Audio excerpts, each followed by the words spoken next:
Untuk siapa? Untuk manusia. Sehingga apa? Manusia yang percaya dosanya tidak diperhitungkan lagi. Ya, manusia yang percaya kepada Yesus yang telah mati untuk dosanya, dia dibenarkan, dikuduskan. Dosanya tidak diperhitungkan, dia benar kudus. Nah, kalau dia benar kudus, dia mati, neraka bukan tempatnya. Karena neraka itu untuk tempat orang yang tidak benar, tidak kudus. Ya, neraka bukan tempatnya, sehingga dia ke surga. Tempatnya di surga. Itu gampang kok cara menalarnya. Ya. Matius 6 ayat 12 Yesus berdoa minta ampun. Matius 6 ayat 12 itu Yesus mengajarkan murid-muridnya berdoa. Bagaimana cara berdoa? Yesus ajarkan murid-murid. Bapa kami yang di sorga, dikuduskanlah namamu, seterus-terusnya. Dan ampunilah kesalahan kami, seperti kami juga tahu mengampuni orang yang bersalah kepada kami. Kalau kami di ayat 14-15 Matius 6, ya, ayat 14-15, kalau kamu tidak mengampuni, maka Bapamu yang di sorga juga tidak mengampunimu. Ya, karena jika engkau mengampuni kesalahan orang, Bapamu yang di sorga juga akan mengampuni kamu juga. Tetapi jika kamu tidak mengampuni orang, Bapamu juga tidak akan mengampuni kamu. Ya, Yesus, dia tidak berdosa. Dia tidak berdosa. Orang berdosa yang minta ampun, bikin salah minta ampun. Tapi Yesus tidak berdosa. Tidak ada dosa. Dia orang benar, dia orang kudus. Gitu. Itu Yesus mengajarkan murid-muridnya berdoa, bukan Yesus yang berdoa. Begitu. Jadi ya. Bang Tommy naik bang, Katolikan bukan Protestan, biar jelas. Silahkan saja naik. Oke. Pak Bos, salam Pak Pendeta, Tuhan berkati. Amin. Tuhan menyertai, memberkati.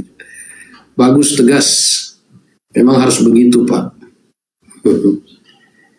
Ya, belajar ikut aturan. Izin keluar dulu ya, Pak. Ya, sama-sama. Makasih, sama-sama juga. Iman tanpa perbuatan adalah mati. Ada dua saja kamu. Ya. Ada dua maksudnya. Iman tanpa perbuatan. Iya, iman tanpa perbuatan. Kalau kita sudah beriman kepada Yesus, kita wajib hidup sama seperti Kristus hidup. Mau tanya Gembala dan CEO, silakan tanya. Ya. Tapi open cam. Naik silakan open cam, ini bidadari, saya terima. Ya. Ya, selamat pagi. Silakan open cam. Oh ya, selamat pagi. Pagi, Ibu. Silakan open cam. Oh, nggak bisa open cam. Oh, kalau gitu, minta tolong Ibu turun. Oh, nggak bisa ya. Nah, terima kasih. Ya, harus open cam. Ya. Open cam, harus open cam, sahabat.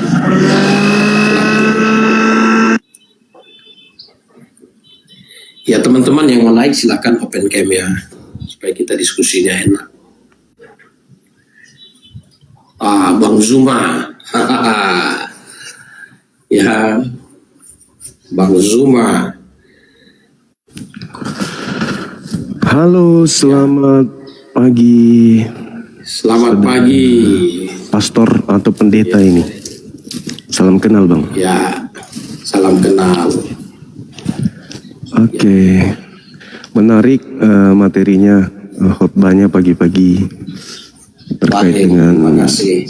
Iya, saya sebagai Muslim ya kagum lah melihat paparan saudara saya ini, karena kami Muslim juga adalah menjadi objek yang diserukan untuk diinjili, dan kami Muslim juga sebagai objek untuk dijadikan murid oleh Tuhan atau sembahan saudara Kristen yang keluar dari kubur pada hari ketiga.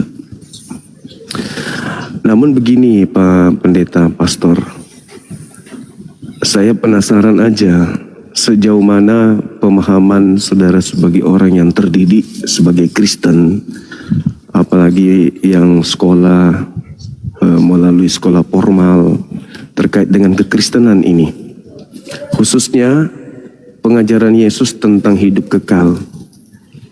Ya, Saya membaca dalil di dalam kitab Pak Pendeta. Hidup kekal itu menurut Yesus adalah mengenal Yesus sebagai utusan Tuhan. ya, Tapi yang saya dengarkan tadi justru Pak Pendeta mengenal Yesus sebagai Tuhan itu sendiri. Berarti secara analogi saya pribadi, sekolah tidak menjamin seseorang bisa mengenal Yesus dengan baik. Mungkin karena offside justru berlebihan dalam beragama sehingga yang tadinya hanya ingin dikenal sebagai utusan Tuhan malah dikenal sebagai Tuhan itu sendiri. Yang tadinya hanya ingin dikenal sebagai jalan menuju Tuhan malah menjadi Tuhan. Yang tadinya utusan Tuhan malah sekarang jadi Tuhan gitu loh. Nah, saya ingin kejelasan dari saudara saya Pak Pendeta di dalam Yohanes 17 nomor 3, hidup kekal adalah mengenal Yesus sebagai, silakan Pak Pendeta harus memberikan ilmu kepada saya yang haus ilmu ini supaya saya tidak tersesat. Silakan. baik. Saya ucapkan terima kasih. Bang Zuma boleh datang di komal saya. Itu hal yang baik sekali, dan juga dengan pertanyaan yang baik. Ya. Nah, jadi gini, Yohanes 17 ayat 3 yang saya bacakan, inilah hidup yang kekal itu, yaitu bahwa mereka mengenal Engkau satu-satunya Allah yang benar, dan mengenal Yesus Kristus yang telah Engkau utus. Jadi mengenal Yesus Kristus yang telah Engkau utus. Nah, mengenai kata utus ini seringkali disalahpahami. Pertama itu dulu. Iya. Karena tidak selalu yang mengutus dan diutus itu, yang posisi yang mengutus dan diutus itu, yang mengutus lebih tinggi dari yang diutus, tidak selalu. Nah, itu saya contohkan misalnya. Contoh sederhana, anak saya minta atau mengutus saya untuk ambil rapor. Nah, tidak berarti anak saya jadi bapak saya. Tidak. Nah, tetapi kata mengutus itu harus kita pahami dalam konteks tujuan. Nah, mengutus itu pasti ada visi, ada tujuannya.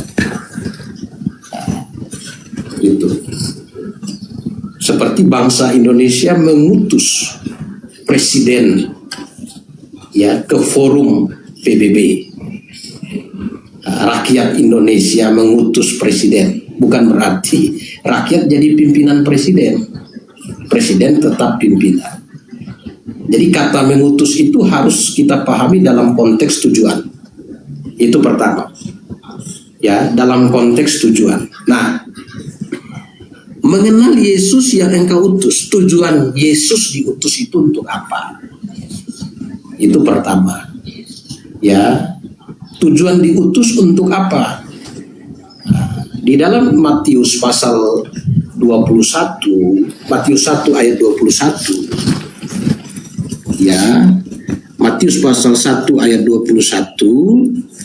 Ia akan melahirkan anak laki-laki dan engkau akan menamai dia Yesus, karena dialah yang akan menyelamatkan umatnya dari dosa. Nah, jadi tujuan Yesus diutus itu untuk menyelamatkan umatnya dari dosa. Nah, itu tujuannya. Nah, kalau Bang Zuma bertanya siapakah Yesus, maka itu masuk konteks pembicaraan yang berbeda. Ya, siapakah Yesus? Nah, Yesus memperkenalkan dirinya sendiri. Ya, di dalam satu perikop ini, Yohanes 17 ini. Ayat 6 dikatakan, aku telah menyatakan namamu kepada semua orang yang engkau berikan kepadaku dari dunia ini.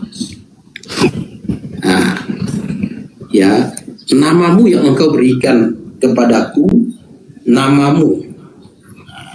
Jadi kalau tanya siapakah Yesus, ya di dalam Yesus sendiri mengakui. Ya, kalau kita tanya siapakah Yesus, kita tanya kepada Yesus. Apa pengakuan Yesus tentang dirinya? Nah, apa pengakuan Yesus tentang dirinya? Nah, di dalam Yohanes 8 ayat 58 ini pengakuan Yesus tentang dirinya. Ya, Yohanes 8 ayat 58, kata Yesus kepada mereka, aku berkata kepadamu, sesungguhnya sebelum Abraham jadi, aku telah ada. Ya, kata aku telah ada itu bahasa Yunani itu ego emi. Ego emi kalau dipadankan dengan bahasa Ibrani itu ehye. Ya, ehye, akulah. Ehye eser ehye. Jadi ketika Yesus berkata aku telah ada, ego emi, aku ego emi, berarti Yesus menyatakan dirinya bahwa dialah yang bertemu dengan Musa dalam kitab Keluaran pasal 3. Ya, yang berbicara kepada Musa, Keluaran pasal 3 ayat yang ke 13-14. Aku adalah aku. Siapa aku adalah aku? Yaitu pencipta. Oke, mungkin ini dulu. Silakan Bang Dul. Ya, baik. Sangat menarik ya paparan saudara saya ini. Saya ambil dari yang terakhir diucapkan, ego emi itu tidak mengatakan aku adalah aku. Ego emi itu mengartikan akulah atau aku menjadi. Tidak dikatakan aku adalah aku. Jadi itu lari dari konteks dari bahasa Yunani itu sendiri. Kemudian ketika kita melihat dari Yohanes 17 nomor 3, Yesus itu memberikan kunci hidup kekal. Dia harus dikenal sebagai utusan. Apapun yang kemudian dijadikan landasan, ini menurut saya Pak Pendeta ya, mohon ya, nanti silakan. diluruskan. Kalau ini pandangan saya sebagai seorang Muslim. Baik, silakan. Yesusnya ingin dikenal sebagai utusan. Untuk mendapatkan hidup kekal menurut Yesus itu ya harus mengenal dia sebagai apa? Sebagai utusan Tuhan. Jadi dalam Yohanes 17 nomor 3 itu ada kata ginosko. Ginosko itu artinya mengenal, mengetahui cakupan daripada objek. Harus diketahui dari A sampai Z bahwa Yesus ini adalah utusan Tuhan. Sehingga apapun yang dia lakukan di tengah-tengah kaumnya Bani Israel, dia melakukan sesuatu itu sebagai utusan, bukan sebagai Tuhan. Jadi ketika saudara saya membawa kemudian Yohanes 8 nomor 58, ya itu sebagai utusan dia ngomong seperti itu, bukan sebagai Tuhan. Sebagaimana Salomo juga di dalam Amsal 8 berkata, aku ada sebelum langit digariskan. Itu adalah hal yang bukan sesuatu yang merubah kodratnya Yesus sebagai utusan. Hidup kekal kita peroleh menurut data itu dengan cara mengenal Yesus sebagai utusan Tuhan. Utusan Tuhan. Apapun yang dilakukan kemudian, saya ulang, dia membangkitkan orang mati, membuat orang lumpuh berjalan, itu dia lakukan sebagai utusan Tuhan. Sedangkan kalau kita melihat penggarisan jelas di dalam kitabnya saudara kita Yahudi, Yesaya 63 nomor 9. Bukan duta, bukan utusan, tapi dia sendirilah. Jadi Tuhan sendiri yang kemudian menjadi Tuhan, bukan utusan, bukan duta. Yesus utusan. Nah, sedangkan bukti bahwa Yesus itu adalah utusan dan dia kemudian tidak memiliki kemampuan apapun selain daripada kemampuannya itu dilakukan berasal dari Bapa yang telah mengutusnya.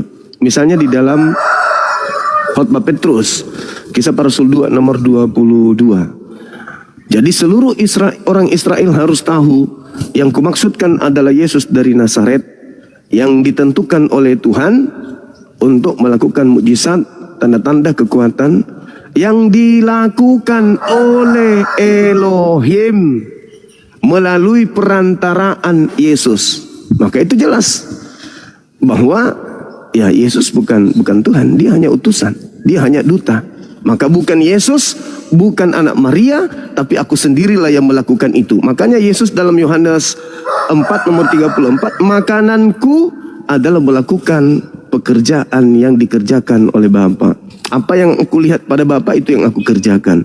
Yohanes 5 nomor 30, aku tidak dapat berbuat apa-apa dari diriku sendiri. Tapi faktanya dia bisa membangkitkan orang mati. Ya, itu karena ada Bapa sebagai pengutusnya yang membackingi dia, sehingga dia mampu melakukan apapun. Nah, jadi pada endingnya saya masih tidak bergeser dari pola yang tadi.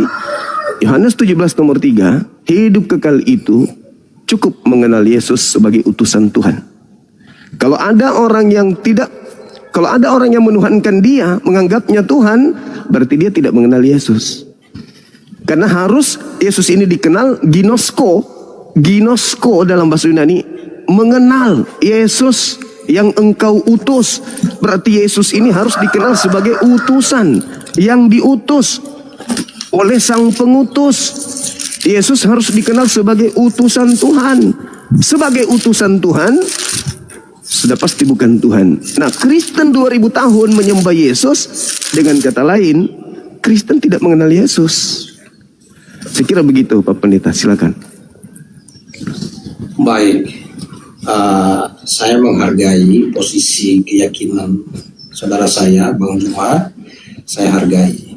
Ya, tetapi kembali lagi karena konteksnya dari Alkitab. Nah, hal pertama, tadi Bang Juma sudah mengakui bahwa kata ego emi itu artinya akulah.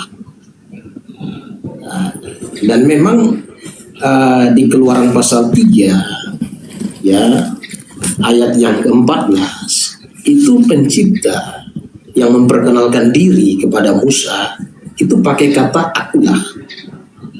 Nah, ya, firman Allah kepada Musa, aku adalah aku. Lagi firmannya begini, beginilah kau katakan kepada orang Israel, akulah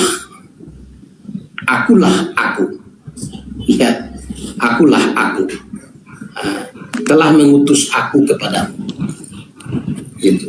Akulah aku telah mengutus aku kepadamu. Makanya saya bilang begini. Hal pertama kita harus lihat, ya, kata utusan atau mengutus itu konteks. Utus mengutus itu tujuan. Nah, makna dari utus mengutus itu tujuan. Jadi adalah hal yang salah kalau kita mengabsolutkan bahwa yang mengutus itu lebih tinggi posisinya dari yang diutus. Itu hal yang salah. Ya, karena ketika kita bicara tentang utusan, ya utusan atau istilahnya paling itu perwakilan, ya, mewakili utusan. Jadi diutus berarti bicara untuk tujuan. Nah, diutus untuk apa? Nah, kalau bicara mengenal, ya, kalau kita bicara mengenal Yesus Kristus yang telah engkau utus, kemudian Yesus paparkan tentang siapakah dia selanjutnya. Aku telah mempermuliakan engkau di bumi dengan jalan menyelesaikan pekerjaan yang engkau berikan kepadaku untuk melakukannya. Nah, ini tujuannya, diutus, ya. Oleh sebab itu ya Bapa, ayat 5, permuliakan aku padamu sendiri dengan kemuliaan yang kumiliki di hadiratmu sebelum dunia ada. Jadi Yesus sudah ada sebelum dunia ada. Begitu. Nah, jadi tidak mungkin kan dalam satu perikop ini Yesus, maka Yesus memperkenalkan diri. Nah, ternyata Yesus sudah memiliki kemuliaan sebelum dunia ada. Kalau kemuliaan itu dia miliki sebelum dunia ada, berarti siapakah dia? Siapakah dia? Dunia dicipta. Sebelum dunia ada, berarti dia pencipta. Ya, ayat 5-nya ini di Yohanes 17 ayat 5. Oleh sebab itu ya Bapa, permuliakan aku padamu sendiri dengan kemuliaan yang kumiliki di hadiratmu sebelum dunia ada. Ya, jadi harus mengenal Yesus dengan benar. Nah, kalau kita mengenal Yesus itu titik awalnya dimulai dari kelahiran dia, dari seorang perawan, ya kelahiran dia dari titik awalnya di situ, atau titik awalnya mulai dia dikandung oleh Roh Kudus, titik awal hadirnya Yesus di situ, berarti itu salah mengenal. Salah mengenal. Nah, karena Yesus memperkenalkan diri bahwa dia kemuliaannya sudah ada sebelum dunia ada. Berarti keberadaannya, eksistensinya sudah ada sebelum dia dikandung dari rahim Maria. Nah, ini mengenal Yesus. Ya, aku telah menyatakan namamu kepada semua orang. Namamu kepada semua orang yang engkau berikan kepadaku dari dunia. Mereka itu milikmu dan engkau telah memberikan mereka kepadaku. Mereka telah menuruti firman. Nah, jadi sekarang kalau Bang Zuma menolak bahwa Yesus itu hanya utusan, oke, memang di situ utusan. Tetapi sekarang kan harus diperjelas, ya. Sekali lagi bahwa utusan itu tidak berbicara tentang kedudukan, tapi berbicara tentang tujuan, ya. Kenapa? Karena bisa saja yang mengutus secara kedudukan lebih rendah dari yang diutus. Nah, secara kedudukan, saya kasih analogi tadi sederhana itu. Anak saya, ya mengutus saya untuk ambil rapotnya, ya ambil rapotnya. Anak saya, walaupun saya sebagai orang tua, usia saya mungkin lebih tua dari gurunya, saya tetap harus duduk mendengarkan penyampaian-penyampaian, menghormati gurunya. Nah, makanya ketika kita bicara tentang kata mengutus, kita harus pahami itu tidak berbicara tentang posisi. Ya, tidak bicara tentang posisi, tapi bicara tentang tujuan. Nah, maka kalau mau mengenal Yesus, berarti harus mengenal tujuan Yesus diutus. Kata utusan itu harus mengenal tujuan mengapa Yesus diutus. Tujuan pengutusannya itu untuk apa? Tapi kalau mau mengenal pribadi Yesus, berarti siapakah Yesus? Siapakah Yesus? Bukan siapakah yang diutus. Kalau yang diutus kan sudah jelas. Untuk apa diutus? Nah, ini jadi harus bisa melihat di dalam penalaran ini kita, artinya supaya logis, dalam penalaran kita supaya logis, kita harus bisa menempatkan apa yang mau kita lihat. Siapakah Yesus atau untuk apa Yesus diutus? Jadi kalau siapakah Yesus, Yesus katakan sebenarnya dia sudah kasih kita titik rahasia, bongkarkan sedikit rahasia di dalam Yohanes 17 ayat 5, bahwa dia memiliki kemuliaan sebelum dunia ada. Sebelum dunia ada. Sebelum dunia ada. Nah, kalau dia punya kemuliaan sebelum dia ada, berarti dia ada sebelum dunia ada. Nah, kalau sebelum dunia ada dia ada, berarti dia pencipta. Itu. Jadi ini kalau kita mengenal, jadi mungkin ini yang saya mau sampaikan Bang Zuma, bahwa harus kata mengutus itu harus kita pahami dalam konteks tujuan. Tapi ketika kita berbicara mengenai siapakah Yesus, berarti kita harus betul-betul mengenal siapakah dia. Nah, siapakah dia? Nah, kalau bicara tentang mengutus, tujuannya apa? Ya, tujuan mengutus untuk apa? Nah, itu. Nah, kalau dalam iman Kristen jelas tujuan mengutusnya untuk menyelamatkan umatnya dari dosa. Nah, dosa itu pelanggaran hukum Allah. Nah, jadi dosa itu pelanggaran hukum Allah. Maka Allah sendiri menyampaikan di dalam Kejadian bahwa upah dosa adalah kematian. Maka Kristus harus mati untuk menggantikan posisi kematian manusia. Kristus adalah korban yang tak bercacat. Mengapa? Yesus tidak berdosa, ya, dia kudus dan benar. Karena dia kudus dan benar, walaupun dia telah menggantikan posisi penghukuman mati manusia, neraka tidak bisa menerima dia. Karena neraka itu tempat orang berdosa. Sedangkan Yesus adalah orang kudus dan orang benar. Maka tempatnya Yesus ada di sorga. Dan itulah jalannya. Mengapa kami percaya Yesus lewat kematian Yesus? Ya, Yesus telah dijatuhi hukuman mati, sebenarnya kami yang harus dihukum mati. Harusnya kami dihukum mati karena dosa kami, tapi Yesus gantikan posisi kami. Sehingga kami yang harusnya dihukum karena dosa mendapat pengampunan dosa. Kami dapat pengampunan dosa, kami ada di dalam Yesus. Karena kami ada di dalam Yesus, maka ketika kami mati, neraka tidak bisa menerima kami. Tempat kami ada di sorga. Itu mungkin itu penjelasan mengenai mengutus. Kalau mengenai siapakah Yesus,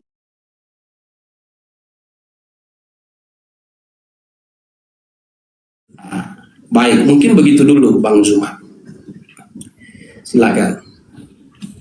Oke, baik. Yang pertama, sekali lagi saya katakan, dengan Pak Pendeta mengarahkan kemudian Yesus itu Tuhan, penebus dosa, dia ada sebelum semuanya ada, maka dia Tuhan. Berarti, maaf, Bapak tidak mengenal Yesus berarti. Karena Yesus itu jelas mengatakan hidup kekal itu, hidup kekal loh. Orang Kristen berdoa siang malam, bekerja siang malam, melakukan rutinitas keagamaan yang dikejar hidup kekal. Tapi kenapa jadi ribet? Bukankah Yesus sudah memberi kunci? Hidup kekal mengenal Yesus sebagai utusan. Kenapa harus datang bla bla dengan asumsi-asumsi liar yang tidak rasional, Pak? Maaf nih, bukan saya menggurui, tapi saya sebagai manusia itu menolak apa yang Anda katakan karena tidak masuk akal. Seorang anak Anda analogikan mengutus bapaknya. Apakah kemudian bapak lebih rendah daripada yang mengutus, yaitu anak? Memang tidak lebih rendah. Tetapi apakah Anda boleh membalikkan bahwa pencipta langit dan bumi diutus oleh ciptaan, bahwa manusia mengutus sang Tuhan, Yesus diutus oleh yang lebih rendah dari dia, gitu maksudnya? Jadi bapak lebih rendah mengutus Yesus yang lebih tinggi. Kan tidak rasional analogi Anda ini. Kemudian ketika saudara saya ini mengatakan bahwa Yesus itu Tuhan, di data Yohanes 17 nomor 5, kemuliaan sebelum dunia ini ada. Waduh, bukankah awal penciptaan Yesus, kalau Anda nggak terima penciptaan, bukankah awal keberadaan dagingnya Yesus sebagai sesuatu yang baru, yang tadinya tidak ada menjadi ada, yaitu daging baru. Di situ diterangkan Yohanes 1:14, kemuliaan yang diberikan kepada Yesus. Firman itu telah menjadi daging dan diberikan kemuliaan kepadanya. Jadi Yesus itu memiliki kemuliaan yang diberikan, didomi dalam bahasa Yunani. Kemuliaan yang Tuhan berikan kepada manusia.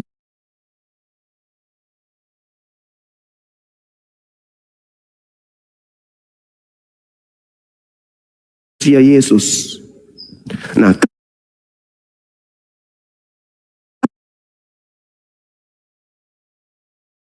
Efesus 1 nomor 4, di situ sangat jelas dikatakan, sebab di dalam Dia Allah telah memilih kita sebelum dunia dijadikan. Sebelum dunia dijadikan kita sudah dipilih. Berarti dengan demikian kita sudah ada sebelum dunia dijadikan. Lama ada, yang sekarang ada, dulu sudah ada, dan sudah lama ada. Ya, apa bedanya dengan Yesus tadi? Jadi itu hanya pemaksaan saja kurasa. Kemudian ketika saudara saya terlalu banyak poin yang tadi sampai saya lupa. Ada beberapa poin yang menurut saya itu justru membantah keberadaan Yesus. Yesusnya hanya menjelaskan hidup kekal. Apa yang kita cari kan hidup kekal. Hidup kekal itu adalah mengimani Yesus sebagai utusan Tuhan. Selesai. Kalaupun dia kemudian bermukjizat. Oh iya, tadi yang masalah ego emi, Pak. Masalah ego emi itu lucu. Kenapa kemudian ketika mengatakan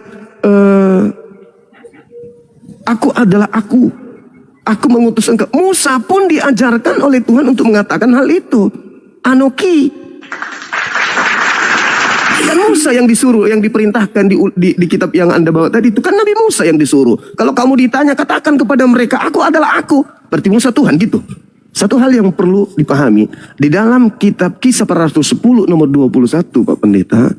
Petrus juga mengaku ego emi. Di dalam Kisah Para Rasul 26 nomor 29, Paulus juga mengaku ego emi. Apakah karena mereka dua orang ini mengaku ego emi, lantas mereka Tuhan? Petrus di Kisah Para Rasul 10:21 berkata ego emi. Jadi setiap ada orang mengatakan akulah, maka itu Tuhan.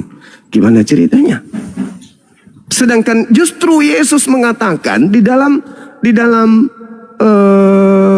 Lukas 21 nomor 8, waspadalah kepada penyesat yang datang kepadamu dengan memakai namaku dan berkata ego emi. Hati-hati Pak Pendeta, hati-hati. Ya bukan saya ngajari, sekali lagi enggak. Itu pola yang saya belajar, saya juga belajar. Saya bukan pendeta tapi saya belajar, saya bergelut setiap hari tentang Bible dan juga kitab saya. Jadi ketika Yesus mengatakan akulah dia, apa konteksnya? Yesus ditanyai apa? Bisa jadi dia ditanya siapa yang menyembuhkan orang ini? Aku. Siapa yang membuat orang lumpuh ini bisa berjalan? Aku. Ego emi. Siapa kemudian anak-anaknya tukang kayu? Yusuf. Ego emi. Siapa anaknya Maria? Ego emi. Bukan berarti aku Tuhan. Kalau Anda merujuk kepada kitab yang Anda baca yang Keluaran tadi itu, Anda sedang merujuk kepada Nabi Musa. Benarlah kata Yesus di dalam Yohanes 10 nomor 34, 35, 36. Bukankah di dalam kitab Tauratmu dikatakan siapapun yang diserahi tugas untuk menyampaikan firman maka dia adalah Elohim, maka dia adalah Allah. Dan ketetapan itu tidak bisa dibatalkan. Jadi ego emi, Musa mengatakan ego emi, masa dia langsung jadi Tuhan? Jadi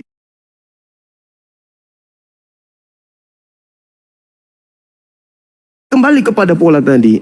Kristen menyembah Yesus karena Kristen tidak mengenal Yesus. Kenapa Kristen tidak mengenal Yesus? Ya karena Kristen mengenali Yesus dari orang-orang yang bukan bersumber dari ajaran Yesus. Kalau ajaran Yesusnya Pak, kita lihat dalam Yohanes 17 nomor 8. Segala firman yang engkau berikan kepadaku telah aku sampaikan kepada muridku, Bani Israel. Mereka telah menerimanya dan mereka percaya bahwa engkaulah yang telah mengutus aku. Jadi murid-murid Yesus yang asli mengenal Yesus sebagai utusan Bapa. Yohanes 5 nomor 36, ada kesaksianku. Nah ini Yesus sudah angkat kesaksian nih. Ada kesaksianku yang lebih penting dari kesaksian seorang pendeta SWAT. Bahwa semua pekerjaan yang aku lakukan, mukjizat-mukjizat yang aku kerjakan, pekerjaan ini yang aku lakukan sekarang dan pekerjaan itu yang bersaksi bahwa engkaulah yang telah mengutus aku. Jadi kesimpulannya menurut Yesus Pak, pekerjaan Yesus itu mukjizat-mukjizatnya bersaksi mukjizat itu kalau Yesus adalah utusan, rasul. Ucapan-ucapan Yesus seperti yang Anda katakan tadi, aku ada sebelum Abraham ada. Ucapan-ucapan itu sudah Yesus sampaikan kepada muridnya. Muridnya sudah menerimanya. Apa intinya? Mereka percaya bahwa engkau yang telah mengutus aku, rasul. Ucapan Yesus adalah ucapan seorang rasul Tuhan. Mujizat Yesus, pekerjaan Yesus adalah pekerjaan seorang rasul Tuhan. Kalau Anda menyembahnya, Anda tidak mengenalnya. Makanya, maaf nih Pak, 30 detik terakhir. Makanya di dalam Matius 7, 21, 22, 23 orang Kristen diusir. Kenapa? Karena orang Kristen menuhankannya. Pada hari terakhir nanti banyak orang memanggil aku Tuhan, Tuhan. Bukankah kami bernubuat? Bukankah kami bermukjizat? Bukankah kami mengusir setan? Pakai namamu. Kata Yesus pada hari terakhir, pada saat itulah aku Yesus akan berterus terang kepada mereka. Enyahlah daripadaku, aku tidak mengenal kalian. Kalian semua adalah pembuat kejahatan. Kenapa Kristen dianggap pembuat kejahatan Pak? Karena Kristen tidak mengenal Yesus. Hidup kekal itu mengenal Yesus sebagai rasul, bukan sebagai Tuhan. Itu menurut saya, berdasarkan dalil, berdasarkan Yesus. Ya entah Bapak ini berdasarkan siapa, silakan. Baik, saya lihat Bang Zuma kutip banyak ayat, tapi memang perlu dilihat satu persatu yang dikutip, ya terlalu cepat. Ya, jadi gini, kalau mau mengenal Yesus, jadi mengenal Yesus itu dari penyingkapan Yesus sendiri. Nah, tadi ego emi, nanti bisa dikasih ke saya yang mana Petrus bilang ego emi ayatnya di mana, nanti saya akan cek lagi. Ya akan cek karena ini saya punya Alkitab bahasa Yunani juga, ini Yunani, ini Ibrani. Nanti saya cek. Oke, itu nanti saya cek. Nah, lalu begini, kalau kita mau mengenali Yesus, sebenarnya kita harus tahu dari Yesus sendiri tentang siapakah dia. Yohanes 8 ayat 58 itu sebenarnya sudah meningkatkan satu misteri yang kelihatannya Bang Zuma tidak menyelidiki lebih dalam dari kalimat itu. Ketika Yesus berkata, sebelum Abraham jadi, aku ada. Ya, kenapa dia tidak pakai kalimat sebelum Abraham jadi, aku jadi? Tapi sebelum Abraham jadi, aku ada. Artinya keberadaan Yesus jauh sebelum Abraham jadi. Nah, kalau dia ada sebelum Abraham ada, siapakah dia? Itu. Tadi Bang Zuma ngotot bahwa dia adalah rasul, dia adalah rasul. Tapi dasarnya dia mengatakan dirinya rasul itu di mana? Itu. Di dalam Injil Matius, ya, Matius pasal yang ke-16. Nah, ini menarik ya. Ini Yesus sendiri yang ngomong. Matius 16. Ini seperti Bang Zuma mau bertanya, siapakah Yesus? Nah, ya, Yesus bertanya. Lalu Yesus bertanya kepada mereka, Matius 16 ayat 15, ya. Matius 16 ayat 15. Saya akan bacakan sampai ayat yang ke-17. Lalu Yesus berkata kepada mereka, tetapi apa katamu, siapa aku ini? Siapa aku ini? Maka jawab Simon Petrus, engkau adalah Mesias, anak Allah yang hidup. Ini jawab Simon Petrus. Kata Yesus kepadanya, berbahagialah engkau Simon bin Yunus, sebab bukan manusia yang menyatakan itu kepadamu, melainkan Bapakku yang di sorga. Jadi pernyataan Simon Petrus dilegitimasi, disahkan oleh Yesus. Pernyataan Simon Petrus apa? Maka jawab Simon Petrus. Nah, ini bukan pakai Petrus atau Simon, tapi maka jawab Simon Petrus, engkau adalah Mesias, anak Allah yang hidup. Anak Allah yang hidup. Mungkin Bang Zuma bilang, oh itu anak, itu lebih rendah. Nah, tapi gini, kata anak Allah yang hidup dalam pengertian konteks Yudaisme itu menyamakan diri dengan Allah. Buktinya di mana? Di dalam Yohanes pasal 5, ya, Yohanes pasal 5 ayat 17. Tetapi ia berkata kepada mereka, Bapakku bekerja sampai sekarang, maka aku pun bekerja juga. Sebab itu orang Yahudi lebih berusaha lagi untuk membunuhnya, bukan saja karena ia meniadakan hari Sabat, tetapi juga karena ia mengatakan bahwa Allah adalah Bapanya sendiri, dan dengan demikian menyamakan dirinya dengan Allah.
kasih sudah kudepek.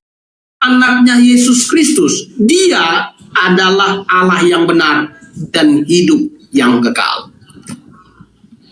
Jelas saksi mata mengakui Yesus adalah Allah. Mengenal yang benar. Berarti Bang Juma mengenalnya bukan mengenal yang benar, tapi mengenalnya yang tidak benar. Nah, saya tidak tahu dari mana Bang Juma mengenal dengan narasi-narasi itu. Ya, walaupun kutip ayat-ayat Alkitab, tetapi pengenalannya itu salah. Karena yang mengenal yang benar itu mengenal Yesus adalah Mesias, anak Allah yang hidup. Nah, saksi mata ini loh. Dan Yesus akui itu. Yesus tidak bertegas kepada Simon.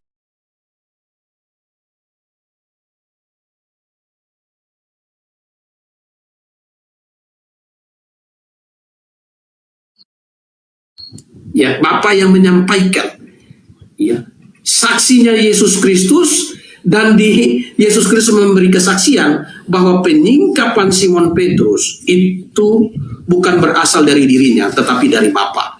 Kata Yesus kepadanya, berbahagialah engkau Simon bin Yunus, sebab bukan manusia yang menyatakan itu kepadamu, melainkan Bapa-Ku yang di sorga. Jelas, ya, kesaksian itu, pengakuan bahwa siapakah Yesus dijelaskan oleh Simon Petrus. Dan Yesus sendiri menjadi saksi bahwa penyampaian Simon itu bukan berasal dari manusia, tapi dari Bapa di sorga. Jadi kalau Bang Juma menolak bahwa Yesus itu adalah Allah dan Tuhan, harus bisa menampilkan siapa saksi mata yang Bang Juma miliki.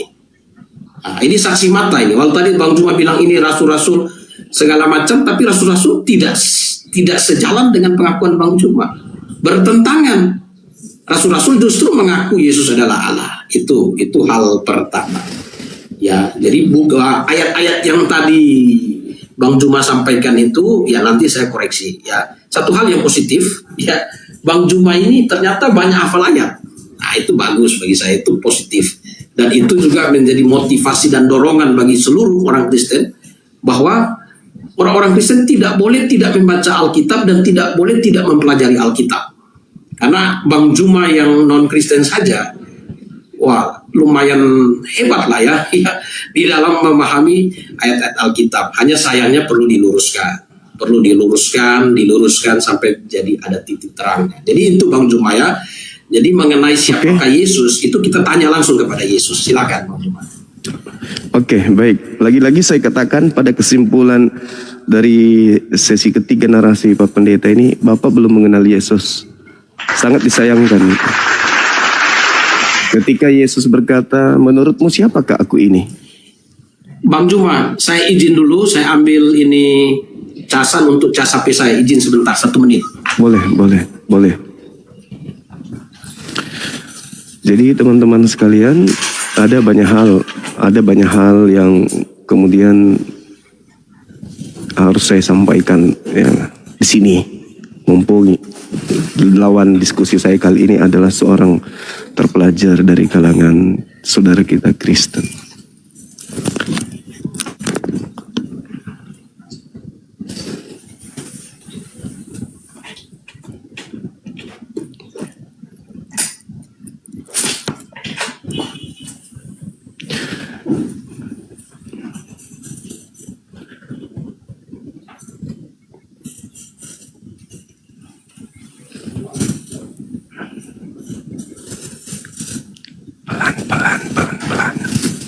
Pelan-pelan.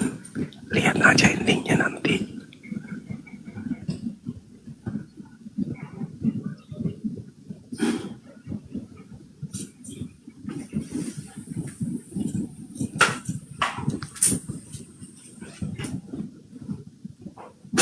Saksikan endingnya.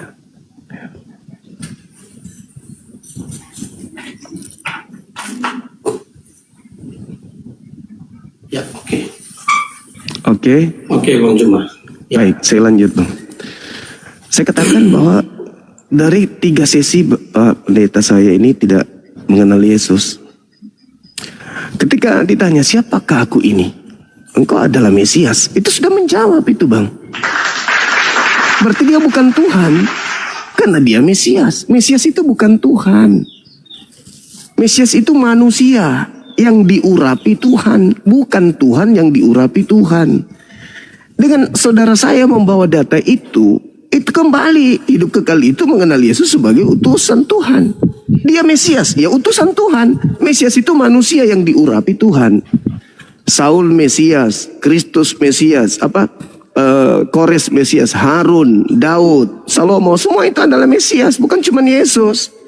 Jadi kalau dikatakan siapa aku ini, engkau adalah Mesias, anak Tuhan, tak masalah. Coba Anda baca di dalam Keluaran 4 nomor 22. Tuhan sendiri yang mengaku Israel adalah anakku, anakku yang sulung. Apakah Israel, Yakub dalam hal ini adalah Tuhan? Tidak. Padahal dia anak Tuhan, diakui langsung oleh Tuhan. Nah, untuk memahami itu, kenapa mereka orang ini disebut anak Tuhan? Amsal 3 nomor 11 nomor 12. Orang yang tekun mendengarkan didikan Tuhan, hamba yang tekun mendengarkan didikan Tuhan, itu sama seperti anak yang tekun mendengarkan didikan ayah.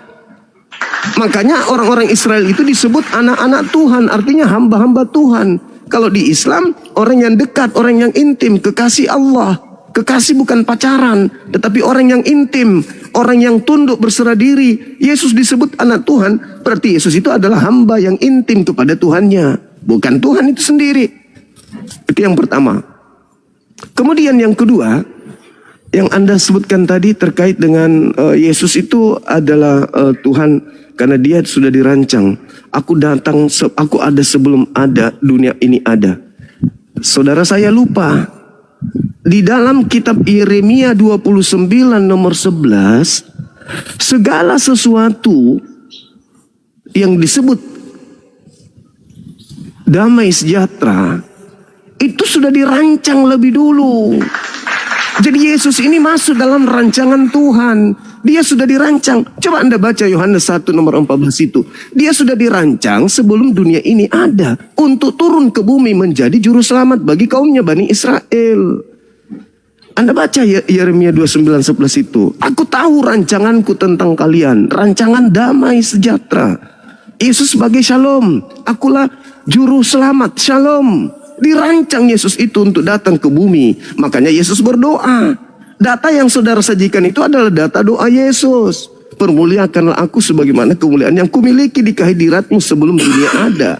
Sebelum dunia ada, kemuliaan itu sudah ada pada Tuhan. Kemuliaan yang ada pada Tuhan itu sudah disiapkan untuk Yesus. Bukan Yesus itu Tuhan. Kenapa saudara saya ini tidak menyentuh Salomo di Amsal 8? Sebelum langit digariskan, Salomo sudah ada di situ. Aku ada sebelum garis bumi ini digariskan, sebelum langit digariskan, sebelum samudra diciptakan. Kata Salomo, aku ada. Apa itu maksudnya? Hikmat tentang orang-orang benar itu sudah ada. Begitu juga orang jahat sudah dirancang oleh Tuhan sebelum dunia ada. Nah, kemudian saudara, ketika berbicara mengenai Yesus adalah Tuhan menurut perspektif saudara saya pendeta, ini ada pengajaran Yesus yang menarik. Di dalam Yohanes 7 nomor 28. Apa kata Yesus? Kamu memang mengenal aku, tapi kamu tidak mengenal Dia yang mengutus aku. Kamu memang mengenal aku, tapi kau tidak mengenal Dia yang mengutus aku. Berarti aku dan Dia beda. Kamu mengenal aku, tapi kau tidak mengenal Dia. Itu kata Yesus. Itu kata Yesus. Makanya lagi-lagi kembali, hidup kekal itu cukup mengenal Yesus sebagai Rasul, titik. Mengenal Yesus sebagai Rasul, mengenal Tuhannya Yesus sebagai satu-satunya Tuhan, tak ada yang lain. Maka kata Yesus, engkau memperoleh hidup yang kekal. Nah, saya ingin singkatkan pertanyaan saya, Pak Pendeta, karena kami seorang Muslim, kami percaya Yesus itu adalah Rasul utusan Tuhan. Kami percaya kalau di iman kami adalah Nabi Isa yang datang di tengah Bani Israel, mengajarkan kemudian Bani Israel kembali kepada Tuhan. Di Kristen dikenal Yesus. Saya ingin simpelkan narasi saya. Butuh ketegasan dari seorang pendeta. Menurut Yesus, hidup kekal itu diperoleh dengan cara mengenal Dia sebagai utusan Tuhan atau mengenal Dia sebagai Tuhan. Silakan.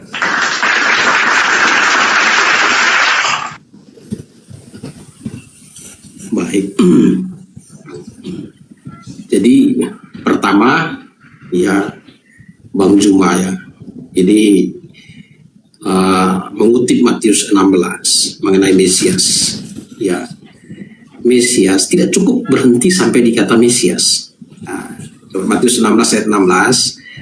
Maka jawab Simon Petrus, engkau adalah Mesias, anak Allah yang hidup. Jadi anak Allah. Bang Zuma sudah berusaha sekeras-kerasnya untuk menampilkan dalil bahwa anak Allah itu tidak harus jadi Allah. Ya, sekeras-keras. Tapi ada tindakan yang berbeda. Saksi peristiwa orang-orang Yahudi yang memahami konteks tentang keilahian dalam status keimanan mereka. Mereka menerima ketika seorang mendudukan posisinya sebagai anak Allah, dia menyamakan diri dengan Allah. Jadi dengan demikian kesaksian Bang Zuma, upaya keras Bang Zuma digugurkan oleh saksi mata, saksi iman, ya, itu orang-orang Yahudi. Nah, itu tadi saya tampilkan ayatnya. Yohanes 5. Ya, itu Yohanes 5. Tadi saya sudah tampilkan ayat 17-18.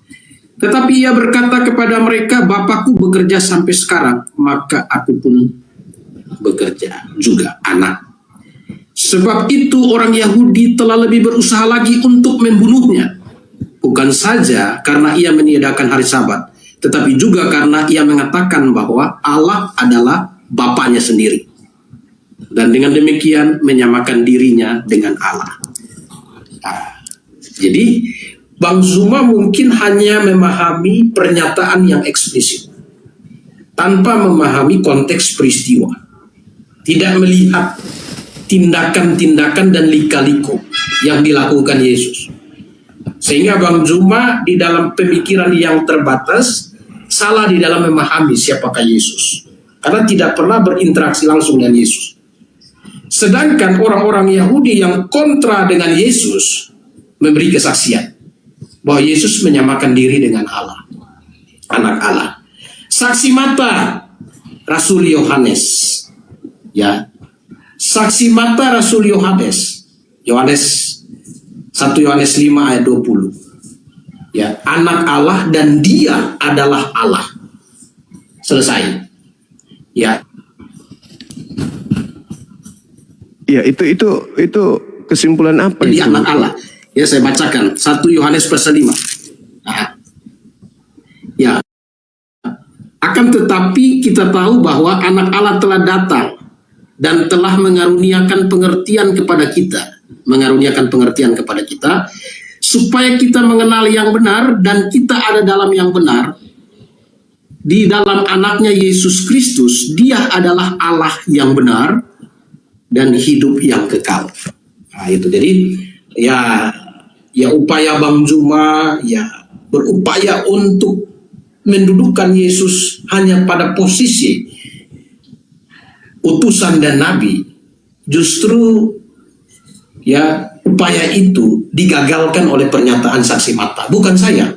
Ya, saya hanya meluruskan bahwa saksi mata, saksi peristiwa, bahkan Yesus Kristus sendiri melegitimasi kesaksian Petrus. Bahwa apa yang disampaikan di Petrus bukan bersumber dari manusia, tetapi dari Bapa di sorga. Itu. Nah, lalu Yesus sendiri ya menyatakan dalam Yohanes 1 ayat 18, ini Yesus sendiri ya katakan, tidak seorang pun pernah melihat Allah, tetapi anak tunggal Allah yang ada di pangkuan Bapa, dialah yang menyatakannya. Anak tunggal ya, tetapi anak tunggal Allah yang ada di pangkuan Bapa, dialah yang menyatakannya. Dia menyatakan keilahian dalam dirinya. Kalau dia bukan Allah, bagaimana dia bisa lakukan itu? Itu kehormatan dan kemuliaan. Itu ya, menyamakan diri dengan Allah. Ini Yesus sendiri yang ngomong. Ya, Yesus sendiri yang ngomong. Jadi upaya-upaya yang dilakukan oleh saudaraku Bang Zuma, ya, walaupun begitu keras, begitu sampai ambil di Amsal 8 ayat 22 mengenai hikmat Ya, Amsal 8 ayat 22 mengenai hikmat berupaya untuk menghubung-hubungkan, memperkuat argumennya, tetapi tetap argumennya itu validasi. Nah, mengapa? Karena Yesus sendiri menyatakan dia Allah. Yesus sendiri melegitimasi bahwa kesaksian Petrus bahwa dia Mesias, dia anak Allah, legitimasi. Yesus sendiri. Bahwa betul itu. Itu bukan berasal dari manusia, tapi itu berasal dari Bapa. Yesus memberi kesaksian itu. Yesus sendiri bersaksi tentang dirinya. Yesus sendiri beri kesaksian itu. Rasul Yohanes beri kesaksian itu. Yesus sendiri menyatakan tidak seorang pun pernah melihat anak, tetapi anak tunggal yang duduk di pangkuan Bapa, dialah yang menyatakan. Menyatakan itu pakai kata exegeto. Ya, ini Bang Juma sudah pernah ngomong ini mengenai ini. Itu ya, bahasa Yunani. Artinya apa? Secara Yesus dan Bapa sama. Kalau dia tidak sama, bagaimana dia bisa menyatakan Allah dalam dirinya? Itu Yesus sendiri. Itu. Lalu mengenai Yohanes 17, minta ketegasan dari saya. Ya, inilah hidup yang kekal itu bahwa bahwa mereka mengenal engkau satu-satunya Allah yang benar dan mengenal Yesus Kristus yang telah engkau utus. Ya, maka tadi saya bilang, ya penekanan tentang utusan, ya utusan itu tujuan untuk mengenal utusan, mengenal Yesus. Nah, itu jelas Yesus menyatakan dia diutus untuk apa? Ya, diutus untuk apa? Bahkan secara tegas sebelum penyaliban di atas kayu salib, Yesus menyingkapkan tentang tujuan pengutusannya. Tujuan pengutusannya dalam Matius. Ya, saya bolak-balik saja di kesaksian Yesus karena itu lebih akurat. Matius pasal 16, ya ayat 21 sampai 23.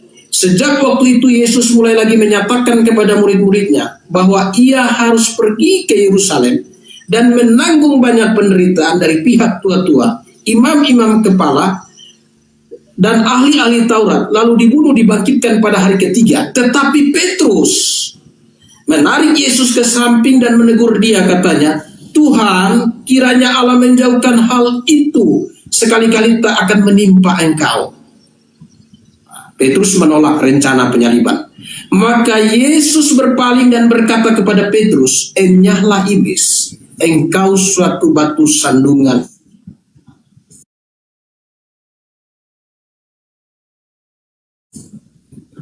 bagiku. Sebab engkau bukan memikirkan apa yang dipikirkan Allah, melainkan yang dipikirkan manusia. Petrus lumrahnya, manusia pada umumnya. Kalau Allah itu tidak boleh mati, tidak boleh. Kalau Tuhan itu tidak boleh, itu pikiran manusia, analogi manusia. Kok Tuhan mati?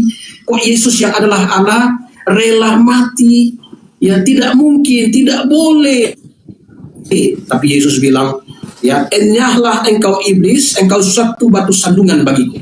Sebab engkau bukan memikirkan apa yang dipikirkan Allah, melainkan apa yang dipikirkan manusia. Nah, kalau ditanya Yesus, ya apa?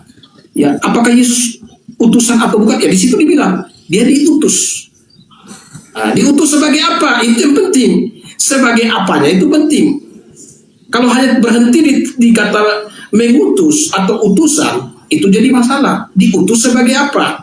Maka di Matius pasal 1 ayat 21 tadi sampai 23 ini dijelaskan kronologi. Diutus sebagai apa? Ia akan menyelamatkan ia akan melahirkan anak laki-laki dan engkau akan menamakan dia Yesus karena dialah yang akan menyelamatkan umatnya dari dosa mereka. Hal itu terjadi supaya genaplah yang difirmankan Tuhan oleh Nabi. Sesungguhnya anak darah itu akan mengandung dan melahirkan seorang anak laki-laki dan mereka akan menamai dia Immanuel, yang berarti Allah menyertai kita. Immanuel. Ya, sebenarnya terjemahan yang tepat itu Immanuel. Immanuel. Ya, Im itu bersama, Manu itu kita, El itu Elohim. Jadi bersama kita, Allah bersama kita. Yesus adalah Allah dan manusia. Tadi Yesus nyatakan dalam Yohanes 1 ayat 18. Nah itu mungkin ini penjelasan saya. Masalah Bang Zuma mau menerima atau tidak, tetapi ya terima kasih untuk room diskusi yang sudah dibuka. Sesudah Bang Zuma ini mungkin closing statement, Bang Zuma sampaikan, saya sampaikan, karena sesudah ini saya harus jemput anak-anak saya, ya lagi di sekolah. Silakan Bang Zuma. Oke, baik. Yang pertama, ketika saudara saya mengatakan Immanuel, itu ditujukan kepada Yesus. Tak ada satupun manusia, ibu kandungnya, bapak tirinya, saudara-saudaranya sekandung, murid-muridnya yang pernah memanggil Yesus dengan panggilan Immanuel. Itu hanya cocokologi. Kemudian ada kesalahan fatal yang Pak Pendeta lakukan di sini. Ketika Pak Pendeta mengatakan Yohanes 1 nomor 18 itu Yesus sendiri yang berkata. Maaf Pak, itu bukan ucapan Yesus. Yohanes 1 nanti Yesus berkata, ucapannya dikutip oleh penulis Yohanes itu di data nomor 38. Jadi nomor 1 sampai nomor 37 itu ucapan pengarang Yohanes, bukan ucapan Yesus Pak. Nanti di data nomor 38 baru ucapan Yesus. Kemudian Yohanes 1:18 itu, di situ tidak ada seorang pun yang pernah melihat Bapa selain Yesus yang menjelaskan Pak. Benar yang Anda katakan tadi itu. Exegomato atau exegomai. Mentafsirkan, menguraikan, menjelaskan, menyatakan. Apa pernyataan Yesus tentang dirinya, tentang Bapa yang tidak bisa dilihat itu. Dengarkan pernyataan Yesus. Tak ada orang yang pernah melihat Bapa. Tetapi anak yang di pangkuannya yaitu Yesus. Dialah yang menjelaskan. Dialah yang menguraikan. Dialah yang mentafsirkan, dia yang kemudian menyatakan, memberikan pernyataan tentang Bapa. Apa pernyataan Yesus tentang Bapa? Hidup kekal, mengenal Engkau satu-satunya. Jangan ada tambah Yesus ikut nebeng. Satu. Lalu kemudian yang kedua, saya catat di sini tentang kesaksian. Bang Zuma mau sekeras apapun, kesaksian murid-muridnya itu jauh lebih valid. Betul. Kita tepuk tangan untuk itu, betul. Makanya coba saudaraku lihat sekarang yang tertulis dalam Yohanes 16. Ini murid sendiri yang mengatakan Pak. Di data nomor 29. Lalu murid-murid berkata, lihat sekarang engkau berterus terang berkata-kata kepada kami tanpa kiasan. Tanpa kiasan, nomor 30-nya. Sekarang kami tahu bahwa engkau mengetahui segala sesuatu dan tidak perlu lagi kami bertanya kepadamu. Karena itu kami percaya bahwa engkau Yesus berasal dari Tuhan. Artinya engkau adalah utusan Tuhan. Engkau diutus oleh Tuhan, engkau berasal dari Tuhan. Tidak seperti orang-orang Yahudi yang lain, imam kepala mahkamah agama, orang-orang Farisi. Tidak seperti mereka. Mereka menolakmu sebagai Mesias utusan Tuhan. Kami percaya, kata murid-murid, bahwa engkau berasal dari Tuhan. Segala sesuatu yang berasal dari Tuhan, bukan Tuhan. Kita ini semua yang berasal dari Tuhan. Alam semesta ini berasal dari Tuhan. Tak ada yang tidak berasal dari Tuhan. Itu Bang, itu yang kedua. Yang ketiga, pertanyaan saya Anda nggak sentuh. Hidup kekal menurut Yesus, mengenal dia sebagai Tuhan, atau mengenal dia sebagai utusan Tuhan. Kemudian Anda mengatakan, jangan lihat itu, jangan lihat mengenal. Mengenal artinya tujuan. Nah ini kalang kabut Kristen kalau Anda mengatakan bahwa Yesus datang. Lihat tujuannya. Apa tujuan Yesus datang? Tujuan Yesus apa? Tujuan Yesus datang satu, hanya untuk Bani Israel. Bukan untuk Bani di luar Israel. Matius 15 nomor 24. Tujuan Yesus datang adalah mengajak Bani Israel kembali kepada hukum Tuhan. Lalu Kristen merubah pola itu. Tujuan Yesus datang untuk mati di salib. Itu tujuan iblis Bang. Mari saya buktikan. Ini yang terakhir. Ini pernyataan saya terakhir. Di dalam kitab Roma 8 nomor 10. Jikalau Kristus ada di dalam kamu, maka tubuh memang mati karena dosa. Jadi Kristen mati. Anda pernyataan tadi, saya lupa catat. Ada pernyataan saudara saya tadi yang saya ingat. Bahwa dosa itu ke neraka. Berarti Kristen berdasarkan Roma 8 nomor 10, Kristen semuanya masuk neraka, Pak. Dosa tempatnya neraka. Pasti Anda setuju. Roma 8 nomor 10, jika Kristus ada di dalam kamu, maka tubuh memang mati. Tubuh memang mati karena dosa. Berarti tubuhnya Kristen hari ini mati karena dosa. Kristen mati karena dosa, berarti Kristen masuk ke neraka. Anda mengalihkan, Anda ingin menjual penyaliban. Oh bahaya, Pak, bahaya penyaliban. Kalau Anda bahas dengan saya bahaya. Anda keteteran nanti. Cukuplah Roma 8 nomor 10 membuktikan bahwa tidak ada faedahnya Yesus mati di atas salib. Tidak ada fungsinya sama sekali. Kenapa? Karena orang Kristen ternyata mati karena dosa. Orang Kristen mati, selama ini Kristen mati itu bukan karena keselip biji nangka, mati kesandung batu, mati kena ini, bukan. Ternyata Kristen mati karena dosa. Roma 8 nomor 10. Itu bukan penafsiran, itu data tertulis. Tertulis di kitab saudara. Jika Kristus, ini Kristus nih, untung tidak ada Kristus dalam diri saya, Pak. Kalau Kristus ada dalam diri saya, maka saya mati dalam dosa. Itu dalil. Jika Kristus ada di dalam kamu, maka tubuh memang mati. Tubuh memang mati karena dosa. Jadi Kristen mati karena dosa. Berarti di neraka. Seperti itu, kalau Anda sudah tidak ingin lagi, silakan. Saya hargai Anda punya kegiatan yang lain. Yang pasti bahwa saya hanya membawa data. Menurut Yesus, hidup kekal itu cukup mengenal dia sebagai rasul utusan Tuhan. Jangan diembel-embeli lagi, dia adalah Tuhan tebus dosa dan bla bla bla bla bla.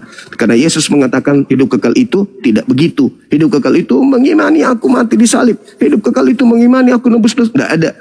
Hidup kekal itu mengenal ginoski, mengenal aku sebagai utusan Tuhan. Titik. Terima kasih Pak Pendeta, silakan.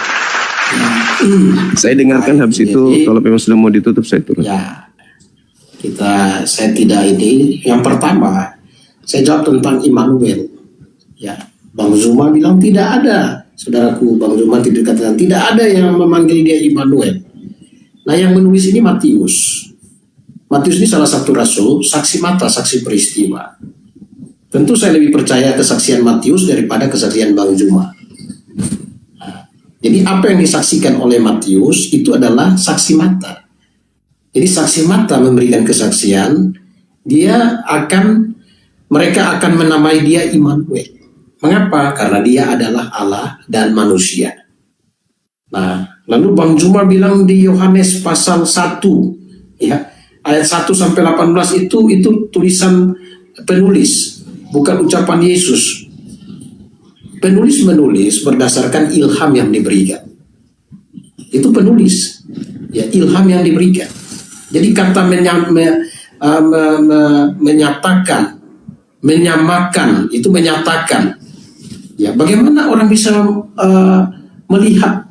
Ini kata melihat, makanya dipakai kalimat pertama itu tidak seorang pun pernah melihat. Indra itu penglihatan, melihat berarti aksi, ya. Nah, itu aksi, bukan penafsiran. Jadi melihat itu lihat aksi. Jadi Yesus berkata, tidak seorang pun pernah melihat Allah, tetapi anak tunggal yang dulu di pangkuan Bapa, dialah yang menyatakannya. Jadi dari kalimat pertama itu aksi, melihat itu aksi. Maka Yesus berkata bahwa yang nanti dilihat itu bukan aksi secara kasat mata, tetapi kuasa. Nah, bukan penafsiran, bukan Yesus menafsir lagi perkataan Bapa, tidak. Itu salah. Itu pemahaman yang salah, yang perlu diperbaiki. Nah, lalu ini yang paling penting lagi, Roma pasal 8 ayat 10. Ya, tetapi jika Kristus ada di dalam kamu, maka tubuh memang mati karena dosa, tetapi roh adalah kehidupan oleh karena kebenaran.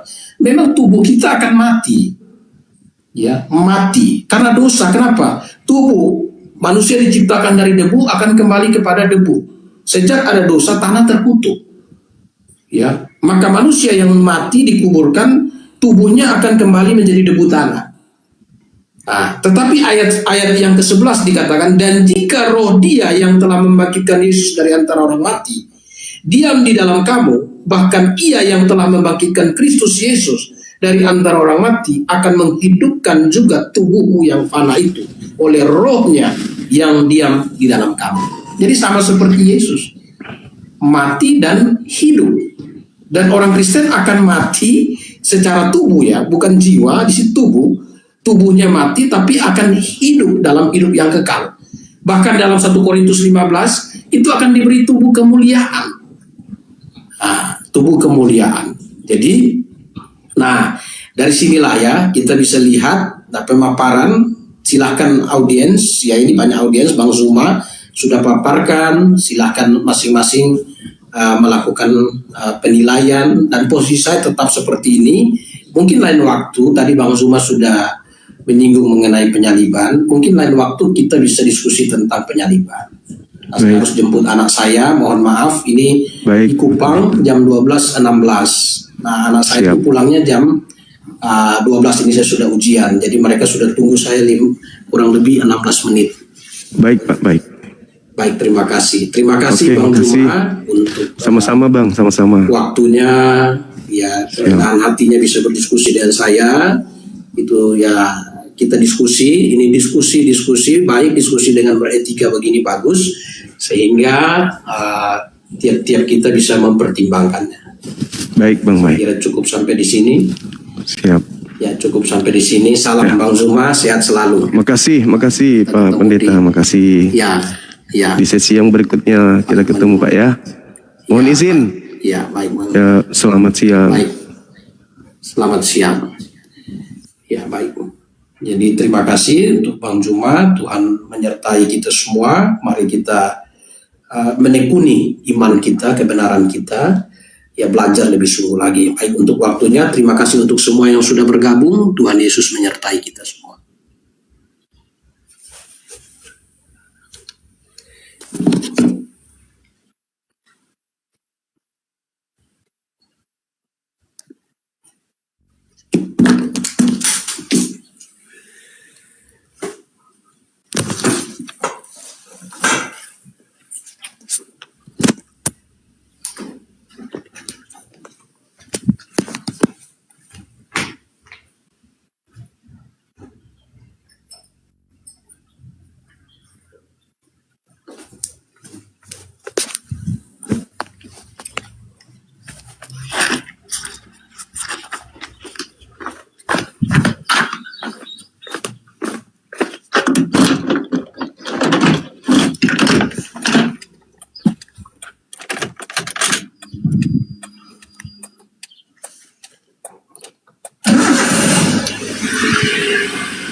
Assalamualaikum warahmatullahi wabarakatuh, sahabat-sahabat sekalian.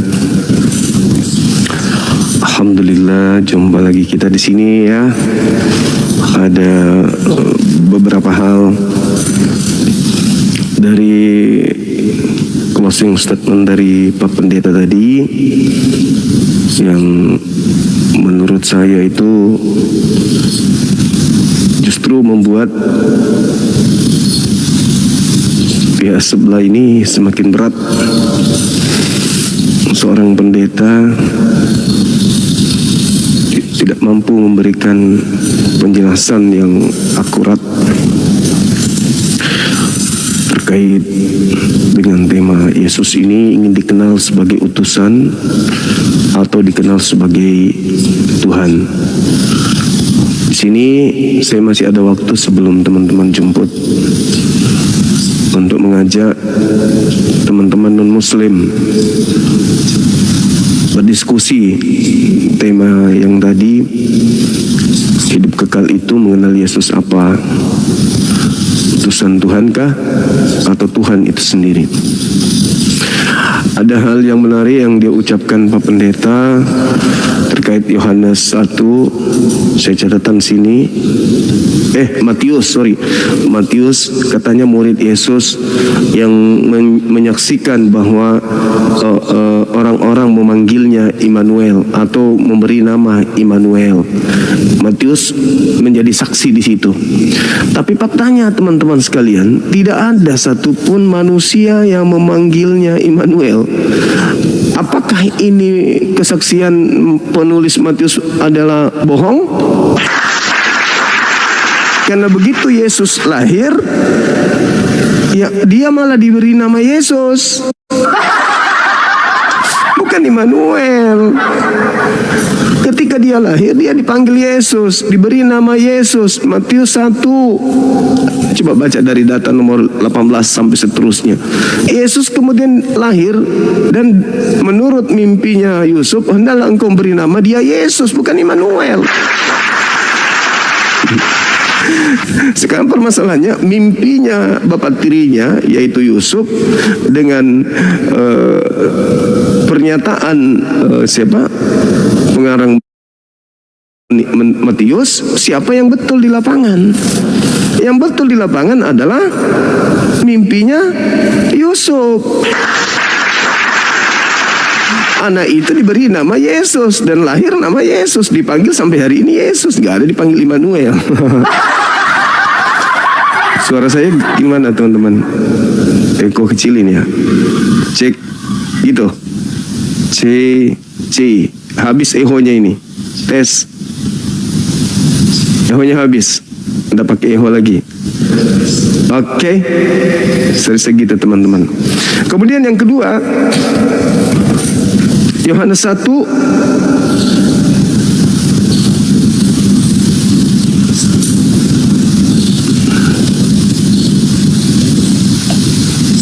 cek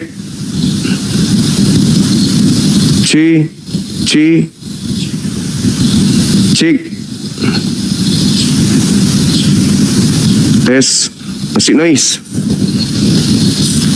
Bentar ya.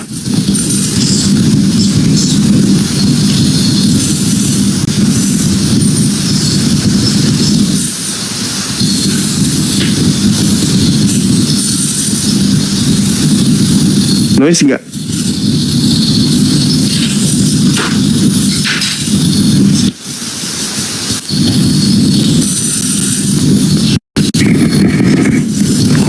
Ada lagi noise-nya ya?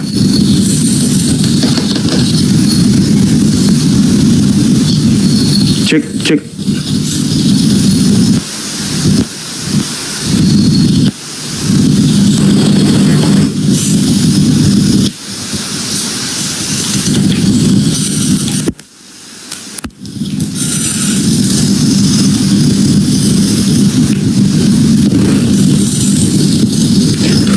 Masih noise.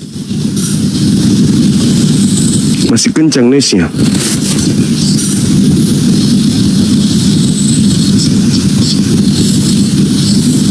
Cek. Tes mic. Cik.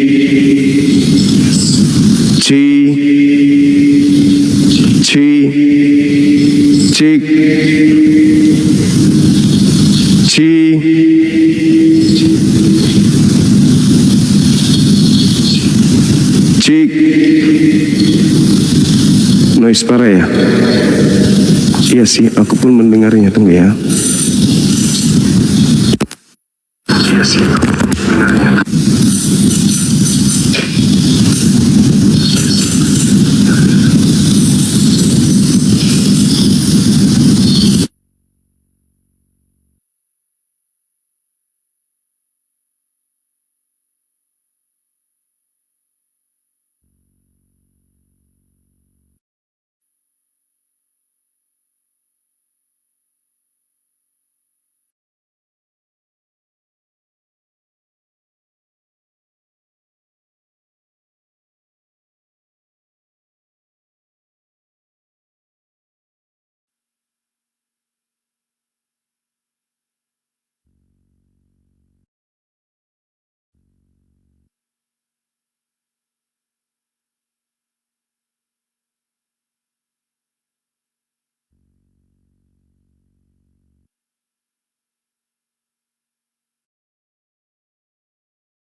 Tuhan. Tidak mungkin Tuhan.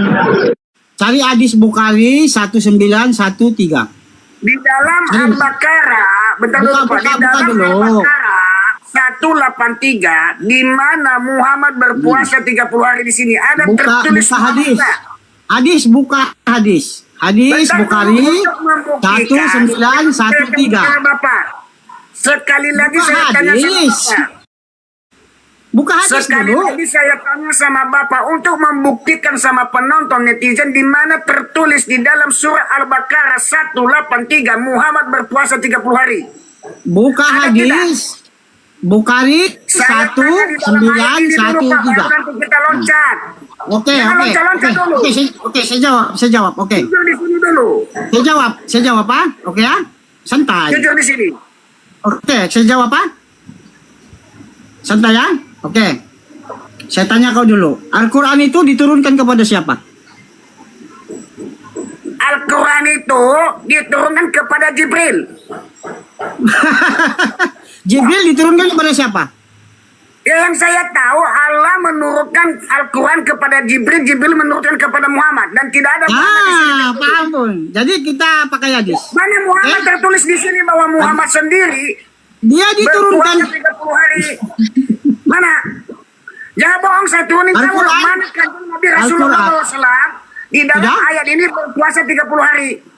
Sudah? Mana ada enggak? Oke, Jujur sudah. dulu, ada Siap, enggak di dalam siap. ayat ini?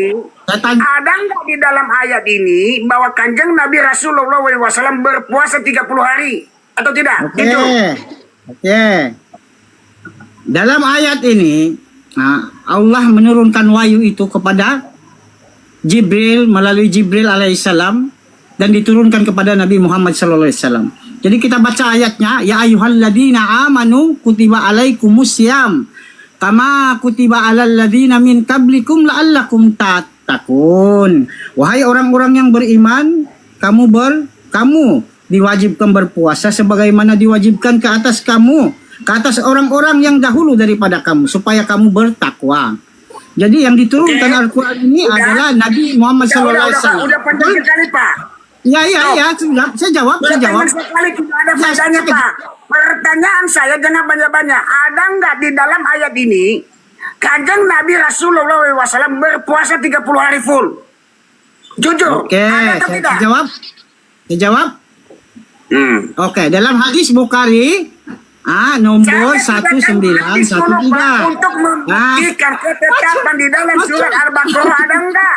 Satu, kamu nggak jujur satu Quran itu diturunkan kepada Nabi. Pertanyaan Quran itu saya diturunkan kepada Nabi. Bermaksud Pertanyaan Nabi saya- yang diwahyukan. Pertanyaan saya jangan loncat-loncat. Adakah di dalam Al-Baqarah 183 kanjeng Nabi Rasulullah SAW berpuasa 30 hari ada enggak? Jujur. Oke. Yang diturunkan Quran itu siapa? Nabi. Saya tidak tanya yang diturunkan Pak.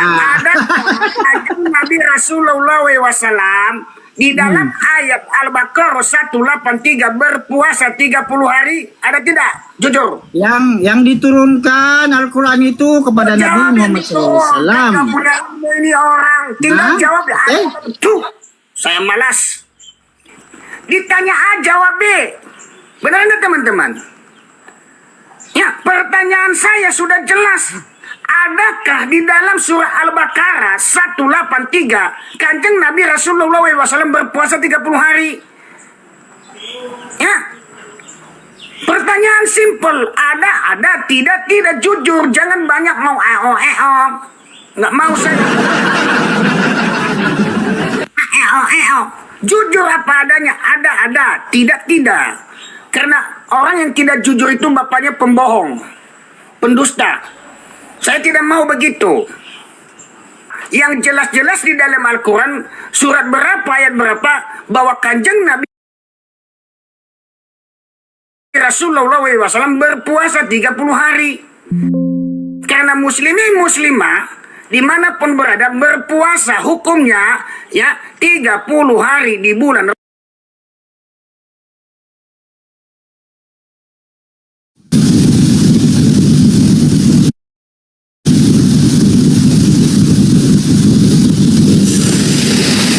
Oke, Oke, teman-teman sekalian, mohon maaf yang sebesar-besarnya. Tadi ada yang kredit dari perangkat saya ya. Mungkin faktor jaringan juga.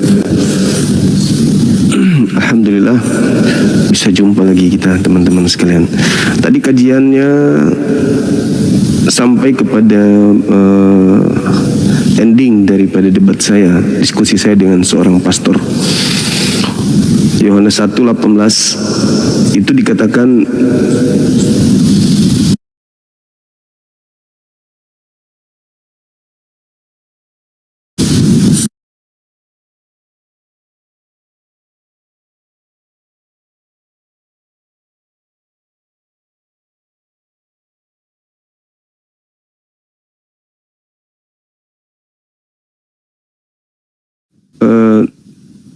terkait Roma 8. Terkait Roma 8 ini, rupa-rupanya di Roma 8 yang saya sajikan kepada Pak Pendeta tadi, di situ diterangkan bahwa jika Kristus ada di dalam kamu, maka tubuh memang mati karena dosa. Dan dia ungkapkan sendiri tadi teman-teman, bahwasanya dosa membuat manusia itu masuk ke dalam neraka. Nah, Kristen ini menurut pengakuan dalil mereka, Kristen mati karena dosa. Noise lagi ya? Noise lagi. Itulah aku bilang musuh kita bukan cuman satu, bukan hanya dari pihak Oten. Musuh kita juga Nyiknyok. Teman-teman sekalian, masih noise. Masih ya. Eho juga sudah turun. Nah, ada nggak ehonya?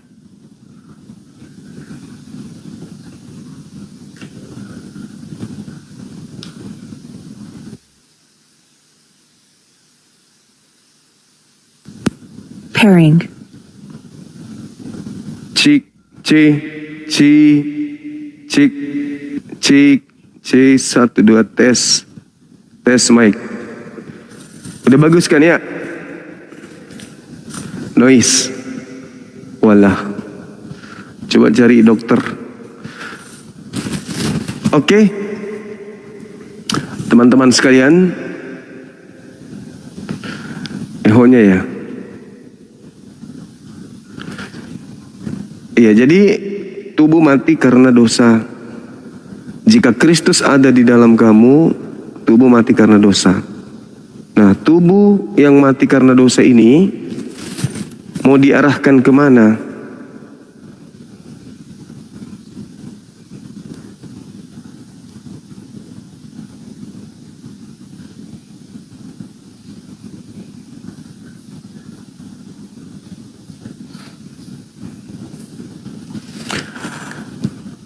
Bisa multi nggak teman-teman? Ehonya kecil kan? Cek, udah kecil. Udah kecil kan ya? Oke, teman-teman non muslim silakan naik. Masih ada waktu 1,5 jam. Silakan.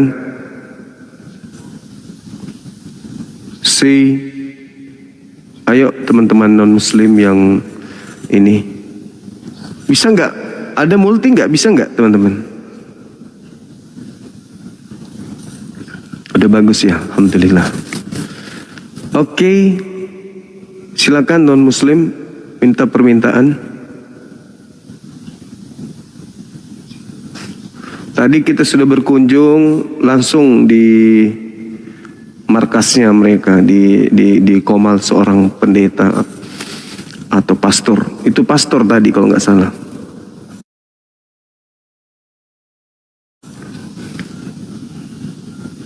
Silakan minta permintaan teman-teman. Jaringan saya kayaknya gangguan lagi nih. Soalnya saya nggak bisa ini, nggak bisa apa, nggak bisa lihat yang multi. Oh, udah bisa. Yang ini ya, yang non muslim ya. Yang muslim dibawa aja dulu sebentar. Nyimak kita yang ada di atas untuk berdiskusi.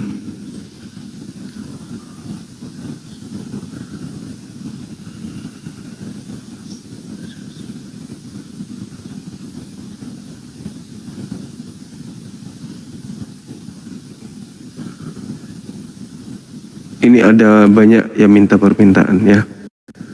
Tapi kelihatannya namanya muslim.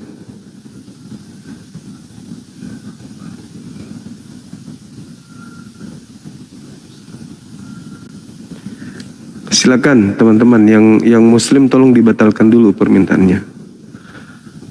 Diperiksa dulu teman-teman permintaannya.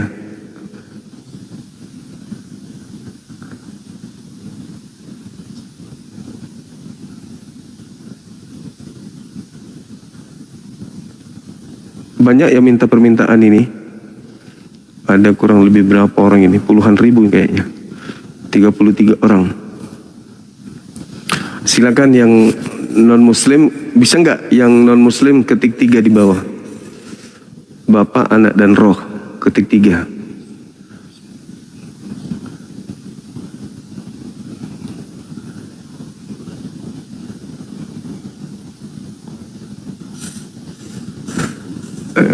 Yang di YouTube siapa yang mau dicabut?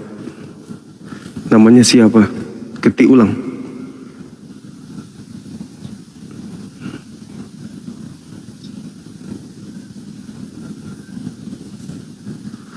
Saya bukannya sesekali, saya setiap live itu perhatikan typing di YouTube.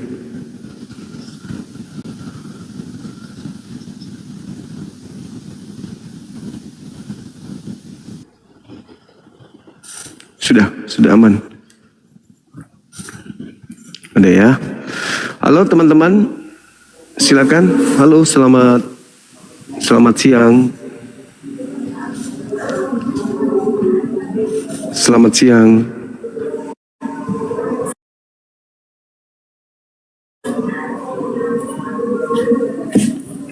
Halo.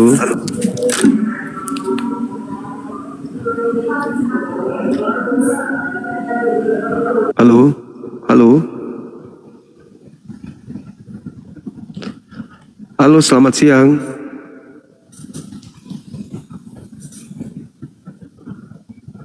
Sudah ada ya yang naik ya teman-teman? Ada yang naik? Makasih sahabatku Mom Adian. Sudah ada yang naik ya teman-teman? Belum ada ya? Turun lagi ya? Oke, tadi sempat saya mendengarkan suara. Moderator mungkin masih rehat jam segini ya. Halo, selamat siang. Halo.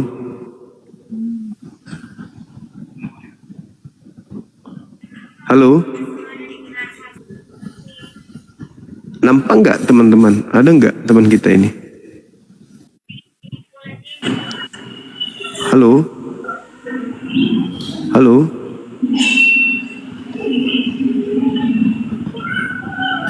Di HP ku nggak nampak loh. Silakan Minang Mantau. Minang Mantau, selamat siang. Halo. Halo. Halo. Minang Mantau, selamat siang.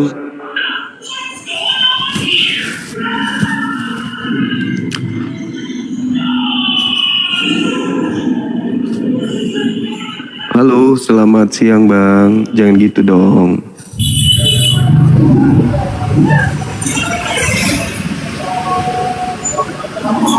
Orang proyek dikasih ini nggak?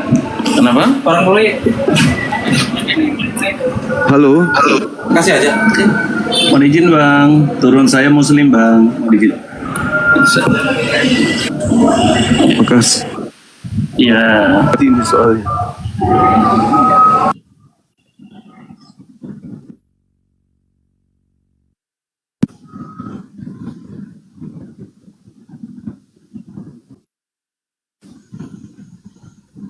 Ada moderator nggak di bawah? Atau apologet Islam ada nggak di bawah? Bisa naik nggak sebentar?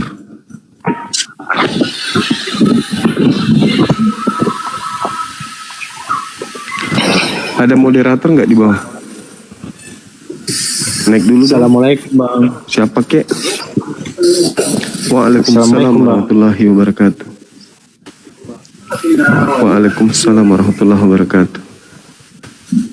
Waalaikumsalam Bang. warahmatullahi wabarakatuh. Bang, boleh saya bertanya bang tentang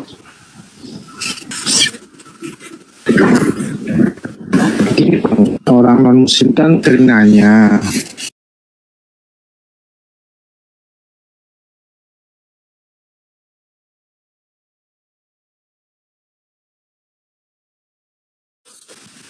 Jaringan saya, alamak. Ini suaranya kayak robot. Tunggu ya, sabar ya.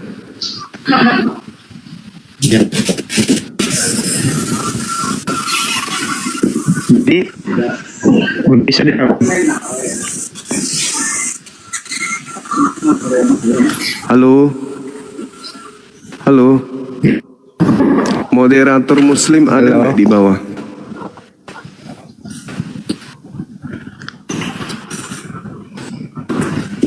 Halo bang.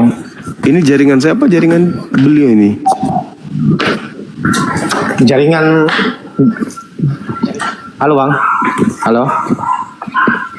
Iya, halo.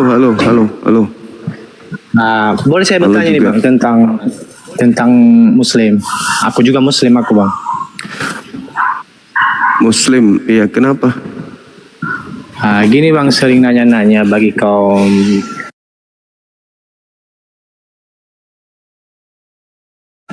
non muslim. Jadi tentang cium batu itu. Jadi katanya kalian cium batu, berarti kalian itu percaya kepada batu itu. Berarti itulah Tuhan kalian batu itu. Jadi kemana penjelasannya itu bang tentang batu Ada itu? dalil nggak di dalam Al-Quran kalau kita menyembah batu? Kalau memang sih bang penyembah batu nggak ada dalilnya bang. Jadi itulah anggapan orang itu. Jadi sebagai penyembahan Muslim Kalau tentang batu mereka, itu. kalau mereka melihat Yesus, mereka melihat siapa? Melihat Tuhan kan ya? Dia menganggap Yesus itu Tuhan kan gitu. Iya. Pola pikirnya itu dibawa ke kita. Ya Jadi makanya kita itu bang. kemudian dibilang, Ku jawab sama kamu sendiri merasa, Hah? saudara sendiri merasa nggak menyembah batu? Saya bang enggak bang. Itu kan cuma rasa cinta kita kepada Nabi Muhammad SAW. Jadi bukan dalam artinya untuk menyembah. Itu kan sebagai cinta kita. Maksudnya sebagai rasa cinta kita kepada Nabi kita. Nah, jadi Nabi itu bukan Tuhan. Jadi, Nabi itu kan utusan Allah Subhanahu Wa Taala. Cuman orang ini anggapan kita Tuhan kita itulah seorang batu itu. Batu itu katanya.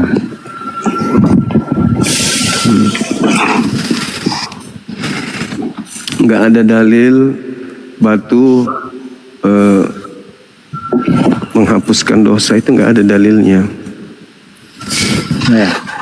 Tapi tindakan, pekerjaan, upaya, usaha untuk menyentuh Hajar Aswad artinya naik haji. Usaha, upaya naik haji, itulah yang kemudian menggugurkan dosa.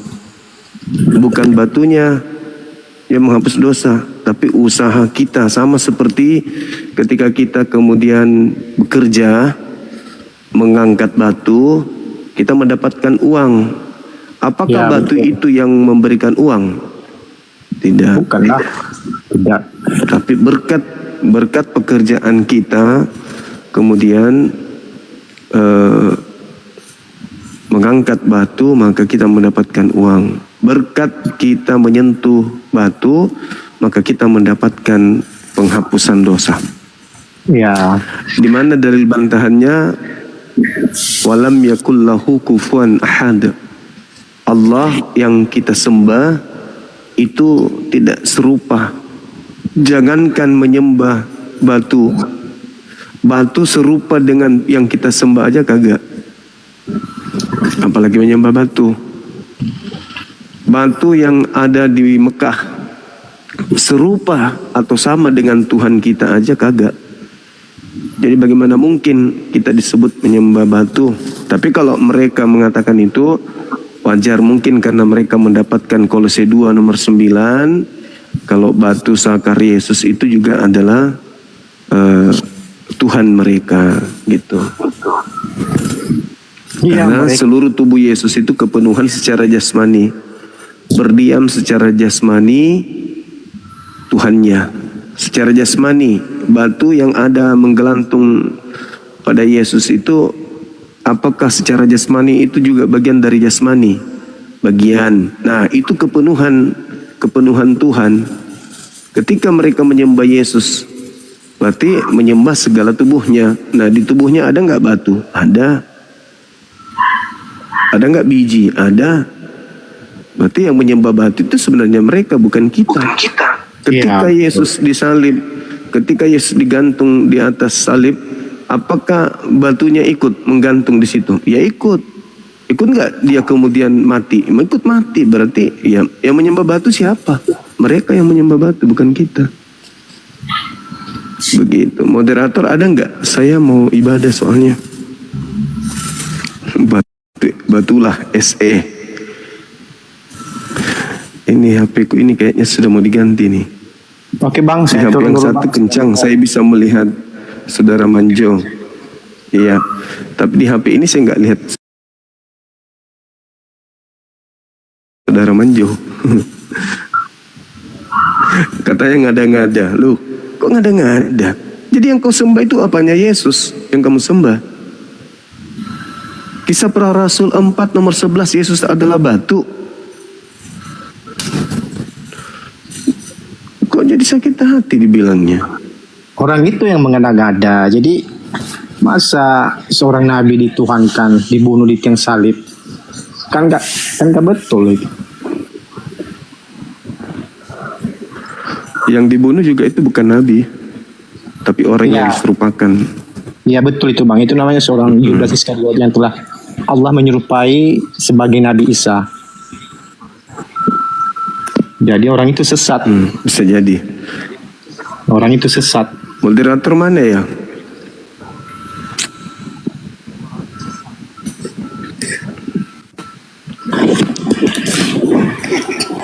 Bang, saya mohon turun dulu Bang ya.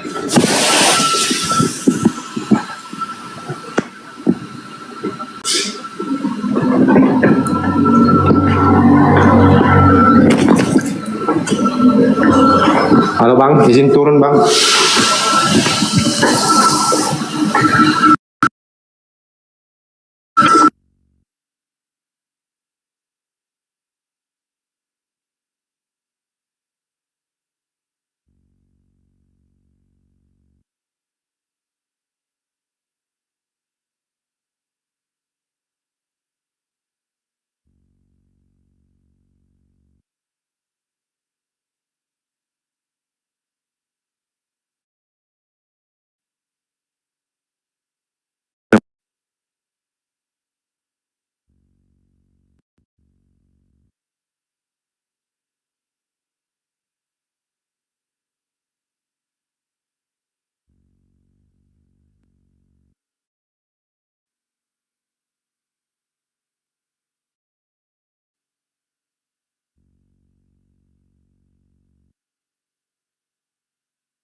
hanya orang-orang Kristen. Ayo.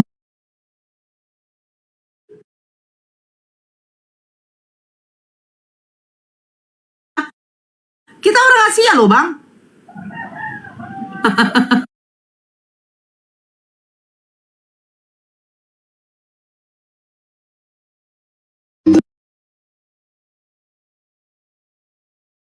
Bangsa apa? Karena bangsa di dunia banyak. Tapi kalau katakan Pak Prabowo dilantik untuk semua bangsa-bangsa, berarti mencakup banyak. Gak perlu pertanyaan, Bang. Jadikanlah semua bangsa muridku. Murid Yesus bangsa apa?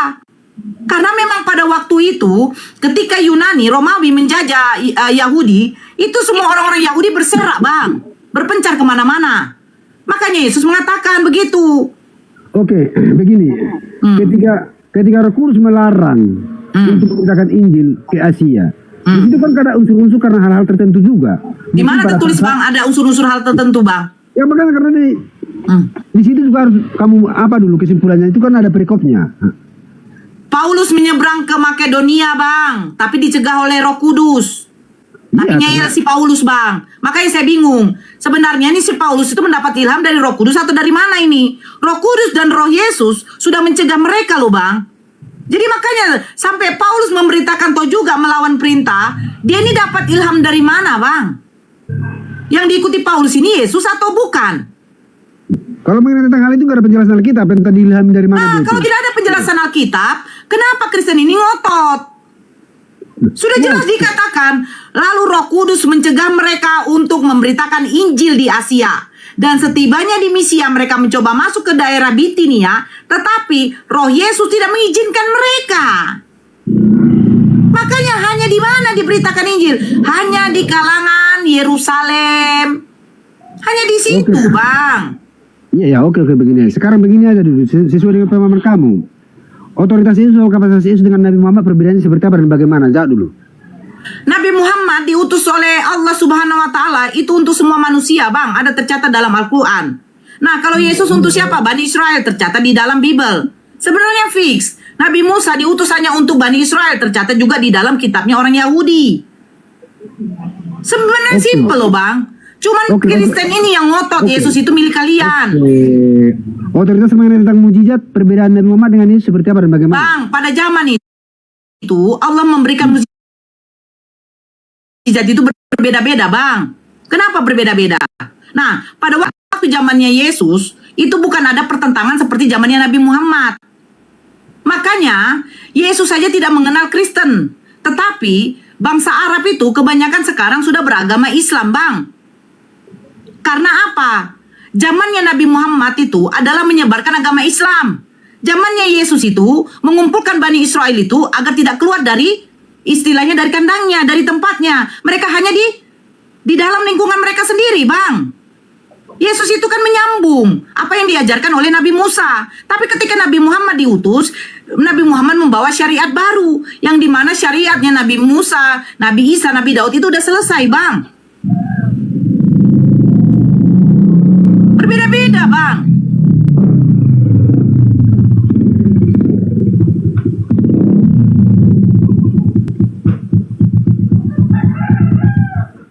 Oke.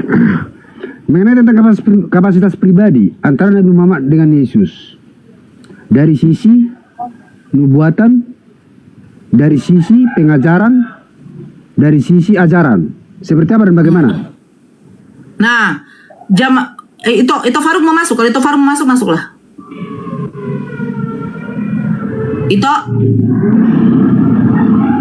Itu Faruk mau masuk? Iya. Enggak, aku ngelek. Oke. Lanjut dulu, aku bonusin apa aku dulu. Oke. Tinggal aku dulu, ngelek aku. Oke.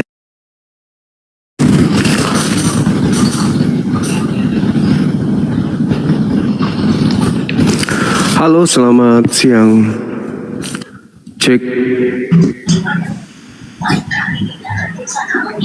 Selamat siang, Saudara Bayu. Banyu. Siang, Bang.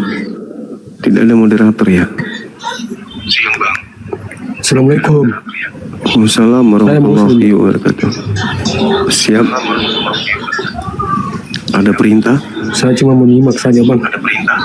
Oh, siap. Masya Allah. Terima kasih. Baik. Ya. Oke. Thank you, Bang. Apologet Islam ada nggak di bawah?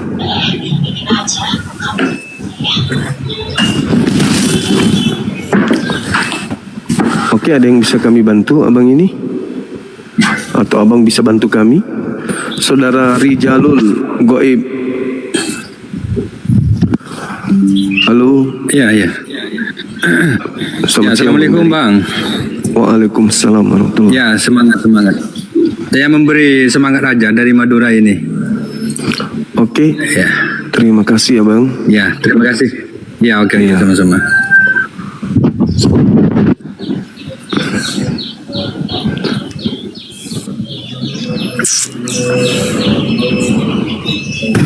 Halo, selamat siang. Menjual pipa. Oke, dari sekte mana?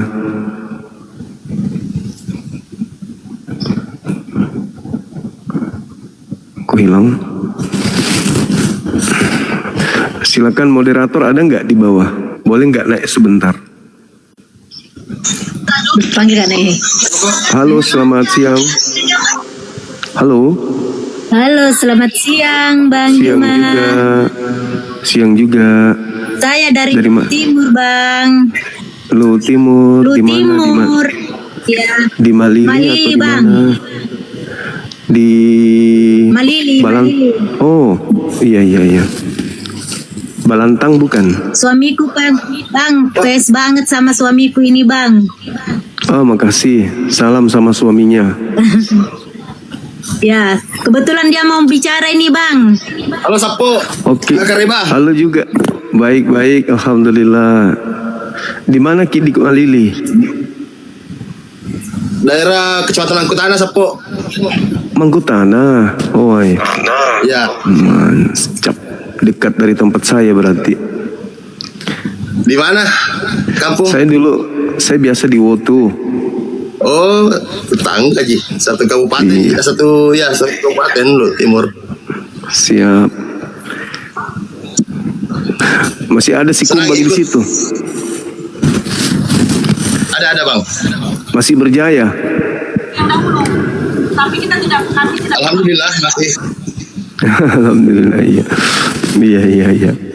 Oke, Bunda Rahma, assalamualaikum warahmatullahi wabarakatuh. Bunda Rahma. Waalaikumsalam warahmatullahi wabarakatuh. Durunda apa kita mau maki? Mau ke sholat dulu. Oh iya, lanjut maki. Iya, kita moderator kan di sini ya. Ini HP yang satu ini enggak kena pembatasan, moderator ini kena pembatasan. Tapi saya bisa atur yang HP yang satu. Kalau ini enggak. Makanya tadi tidak bisa Kak naik ke sini.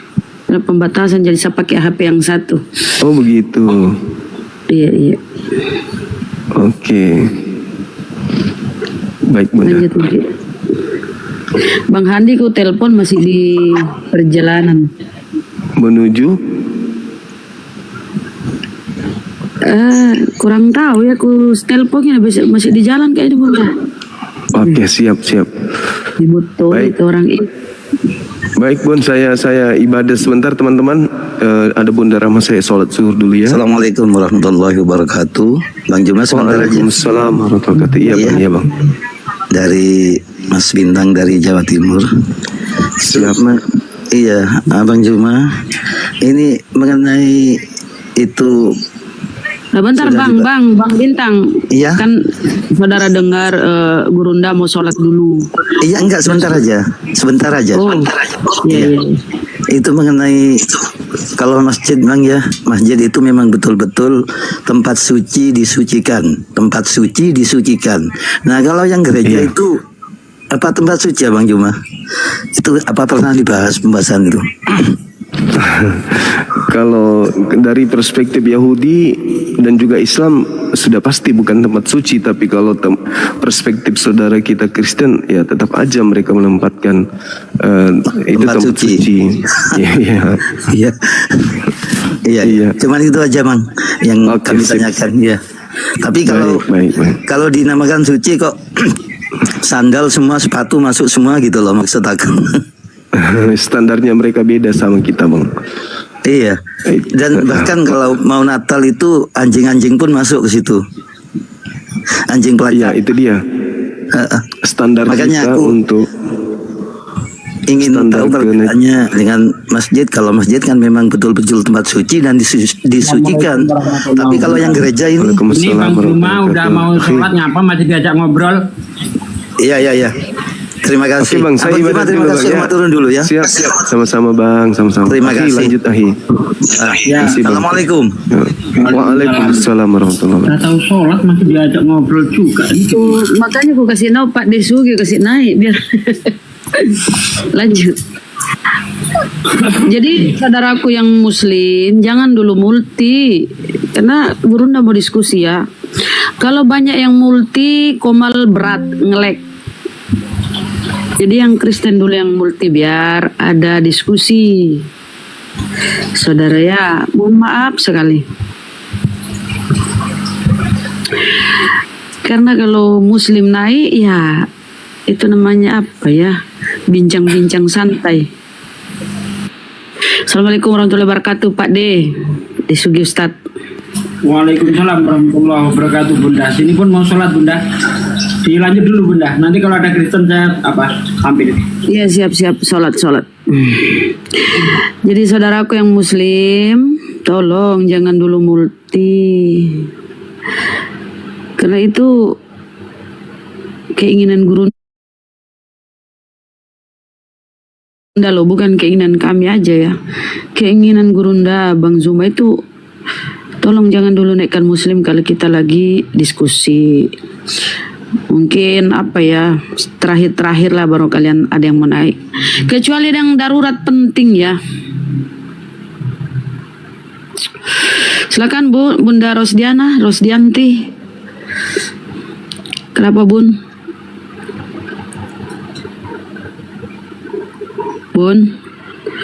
Silakan. Enggak ada, ke-mute. Oke. Kebetulan tadi suamiku pengen sekali sama Ban Juma. Jadi saya coba-coba untuk mau ikut di live-nya Ban Juma. Ternyata aku bisa dikasih naik di Komal juga. Alhamdulillah. Iya. Oke, itu aja Bun. Ya, itu aja. Kita sapa saudara Erik. Selamat malam. Oke. Oh iya, selamat siang. Malam. Saya ingin debat dengan Juma. Siap Bang, siap. Itu yang kami harapkan Bang. Keren. Kapan saja dia makan tai kalau berani dia, ya. Wih, ini sumpah. Ini benar-benar saya. Kristen yang kotoran berani. Semua aku makan di sekitengmu itu aku makan. Iya, kebetulan Bang, sepitengku full. Boleh Bang ya? Ya. Sabar. Kalau berani dia ya, paling tidak ya 30 menit ya. Janganlah paling cuma tidak 30 menit ya. Lama-lama Bang. 5 detik. Jangan hanya 5 detik, 6 detik ya. Paling tidak 30 menit kalau berani sejumlah debat dengan saya. Siap Bang, siap. Sabar ya Bang ya. Beliau lagi sholat Bang. Terima kasih. Thank you, my mother. Kami hargai keberaniannya. Oke Bang, saudara sebangsa. Sabar ya Bang ya, Pak De Sugi lagi. Tetap di sini ya. Saya tetap di sini, oke. Pak De Sugi lagi sholat, Gurunda lagi sholat. Mantap ini ya, keren ya. Inilah sebenarnya yang harus teman-teman Kristen mencontoh nih Pak Erik. Harus berani ya kan. Harus memperjuangkan, inilah kesempatan untuk tapi ya dua arah ya. Bila perlu dia buat tema, saya juga buat tema. Saya nanti ya dari ucapan Nabi, Besok boleh, waktu sakit keras Nabi ya. Oh, besok siapa giliranku? Siapa giliranku? Ah, itu tema saya ya. Sabar Bang, sabar. Jadi Bang. Nanti terserah ku Juma bawa apa tema dia. Dua tema ya. Dua Oke, tema Bang. ya. Kenapa ya dia nggak terlalu pendengarnya kurang bagus kah? Sabar Bang, ku bilang Gurunda lagi sholat. Nanti ku baca Bible 19:28 Yesus colok keledai. Aduh, saya nggak mau baca itu Bang ya. Jadi sabar ya. Gurunda lagi sholat. Oke, saya tunggu ya. Assalamualaikum warahmatullahi wabarakatuh, Ustaz. Waalaikumsalam. Bukan Anda, saudara. Itu saudara Muslim saya, Bang Ustaz. Oke Bang ya. Jadi teman-teman Kristen yang ada di bawah ya, kamu ini berani dia. Ya, buat tema saya satu, Bu. Buat tema itu, saya. Bang?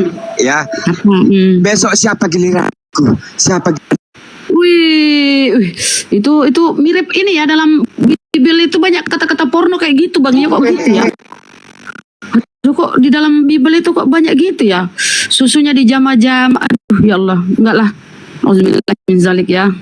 Jangan sampai kalian dibawa panas lagi, kedagingannya berdiri lagi. Aduh, enggak lah, aku nggak mau baca itu ya. Salah susu itu, janganlah. Sabar Bang ya.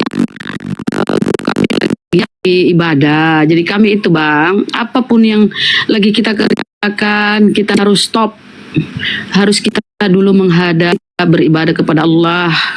Itu kewajiban Bang ya.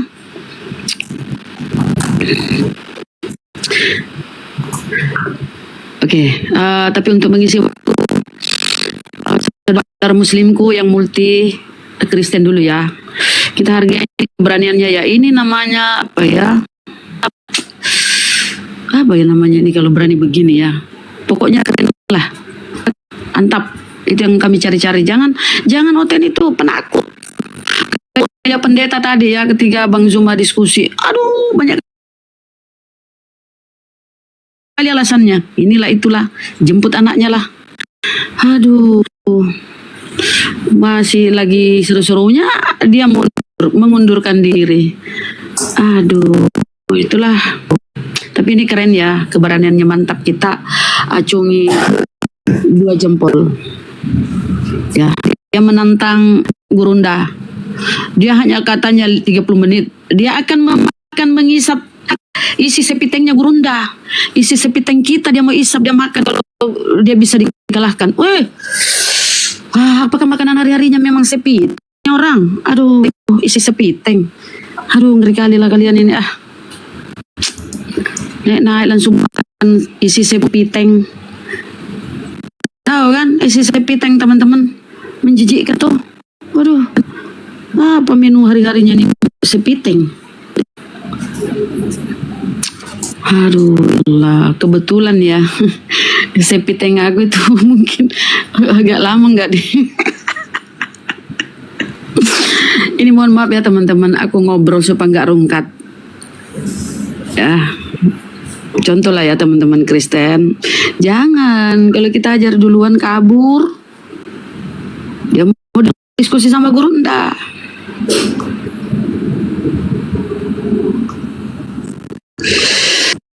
Ya, sabar ya Bang, jangan ku terlalu lama minum kopi. Sabar Bang, dikit lagi. Sholat itu ya paling bentar itu ya 10 menit.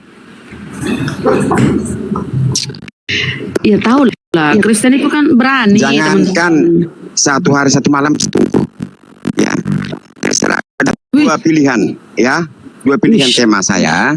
Ya, waktu Allah mengutus Jibril membawa surat untuk Muhammad, ya, ternyata Muhammad tidak tahu baca. Jadi Allah tidak tahu, bukan maha tahu ya. Kalau maha tahu Allah, ya, kalau Allah maha tahu nggak mungkin dia mengirim surat sama Muhammad. Kalau saya ummi, sebelum ada siap Gurunda, guruku itu udah selesai kah? Oke. Belum. Pilih salah satu tema itu ya. Iya siap Bang. Sebelum Gurunda siap, aku ingin bertanya nih, satu aja pertanyaan Pak. Tuhanmu itu Pak, kenapa dia senang sama perawan Pak? Tunjukkan di Alkitab, tunjukkan di Alkitab ya. Kita kalau kita baca, kalau kamu kan kitab ulama, Satu, Ya, ini saya hadis, minta data, tolong saya tafsir, tunjukkan. Saya tunjukkan nih. Al-Quran, Kenapa dia panas ya? kitab Guruyun, kitab kuning. Apa sih? Nih saya kitab tunjukkan kuning. ya Pokoknya bahwa saya bongkar dari situ ya. dia boleh bongkar walaupun kau itu kan kitab suci itu. dalammu Pak dengar dulu, Tuhanmu itu butuh perawan, kenapa sih? Iya, kitab Guruyun nanti ya, bisa dari situ. Apa itu kitab Guruyun, Pak? Apa adakah kitab Saya nggak mau Guruyun? tahu, pokoknya itu kitab. Woi, pokoknya. Oke. Nah, itu Tuhanmu itu butuh perawan, itu mau diapain, Pak? Kata Tuhanmu perintahnya, bunuhlah semua perempuan yang sudah tidak perawan. Yang sudah bersuami bunuh. Tapi yang masih perawan jangan kau bunuh. Ternyata Tuhanmu mau yang perawan, Pak. Dia mau di berapa ya dikasih perawan ya Tuhanmu ya? Tuhanmu doyan perawan. Padahal di dalam Bibelmu yang masuk surga itu pesundal. Aduh ya Allah, ngerinya. Tapi entahlah Bang ya, mungkin kau bisa jawab sebentar, kau bisa uraikan kenapa Tuhanmu butuh kali perawan. Apa dia tahu perawan itu masih kesek-kesek gitu loh? Apa masih apa ya kalau perawannya? Masih sempit kan kalau perawan kan? Makanya, tapi yang kasihan ini yang sudah tidak perawan disuruh bunuh. Aduh, ini Tuhan macam apa ya kawan-kawan? Ngeri kali lah kalau kita baca.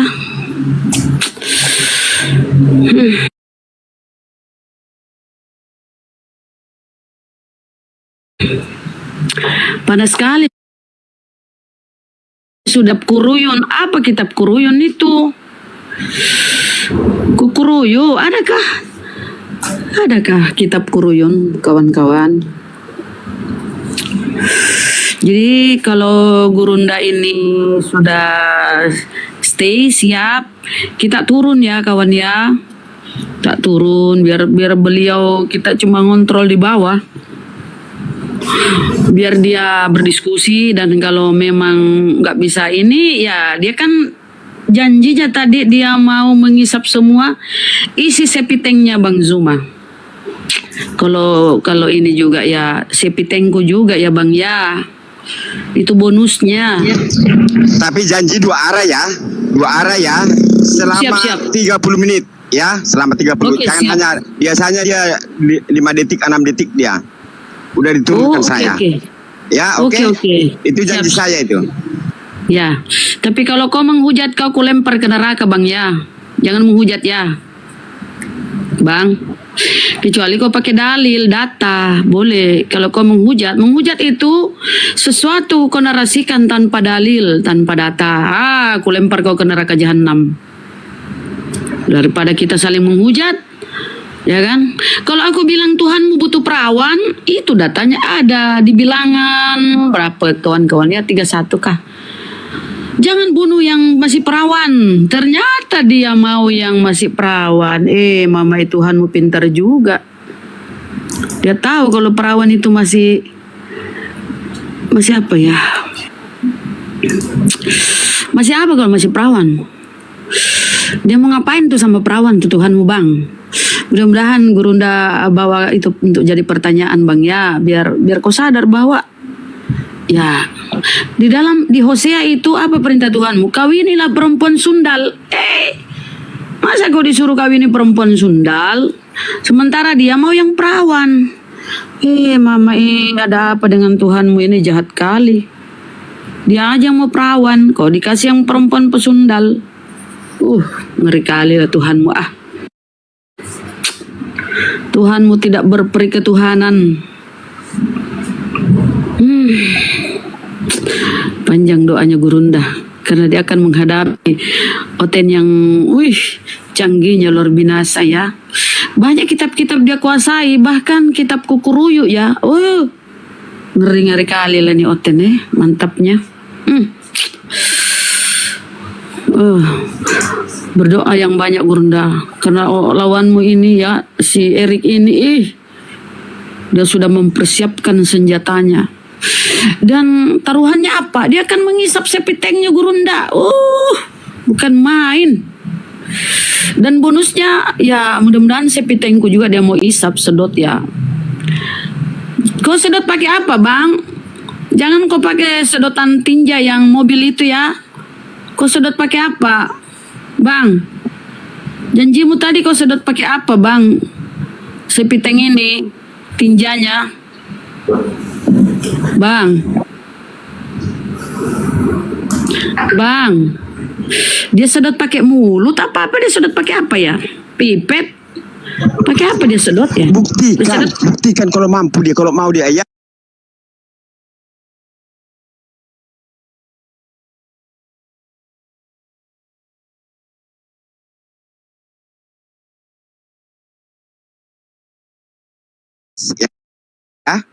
Nanti Kalau saya kau sedot permalukan pakai dia. mulut, Saya permalukan, ya. Kau sedot sepitengnya Bang Zuma Lihat pakai kalau mulut. tidak panas, ada yang nanti stroke. Ya, saya pasti. Kau sedot sepitengnya Gurunda pakai mulutmu atau pakai pipet atau pakai apa? Pastikan dulu itu tantangan gue. Jangan sampai kau kalah atau siapa kalah kau ingkari lagi. Aku akan catat di sini ya. Si Erik akan menantang Gurunda 30 menit waktu yang diberikan. Kalau si Erik ini kalah KO, dia akan menyedot, mengisap sepitengnya Gurunda, Bang Zuma. Ya, Panglima Apologet Islam Indonesia. Ini aku sudah catat ya. Aku sudah catat. Kalau kau mengingkari itu, kusumpai 7 turunan kau bisulan. Jangan bisulan ya, ringan kali. Kusumpai kau 7 turunan. Apa ya, bagus. Kan biasanya Oten itu suka ingkar janji ya. Kalau dia menang, kalau dia kalah, dia akan mengisap sepitennya Bang Zuma katanya. Wish, jijik kali lah. Baru disebut mengisap sepiteng, jijik aku. Tapi mungkin ini menu hari-harinya sehingga dia biasa aja ya. Allahu Akbar. Jadi kalau dia kalah, itu janjinya ya teman-teman. Kalau dia kalah, dia akan mengisap sepitengnya Gurunda Bang Zuma. Teman-teman, saudaraku, saudara muslimku ya, saudara sebangsa, Oten-Oten, simak di bawah ya janjinya ya, denger ya.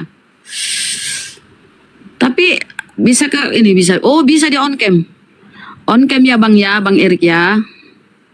Bang Erik.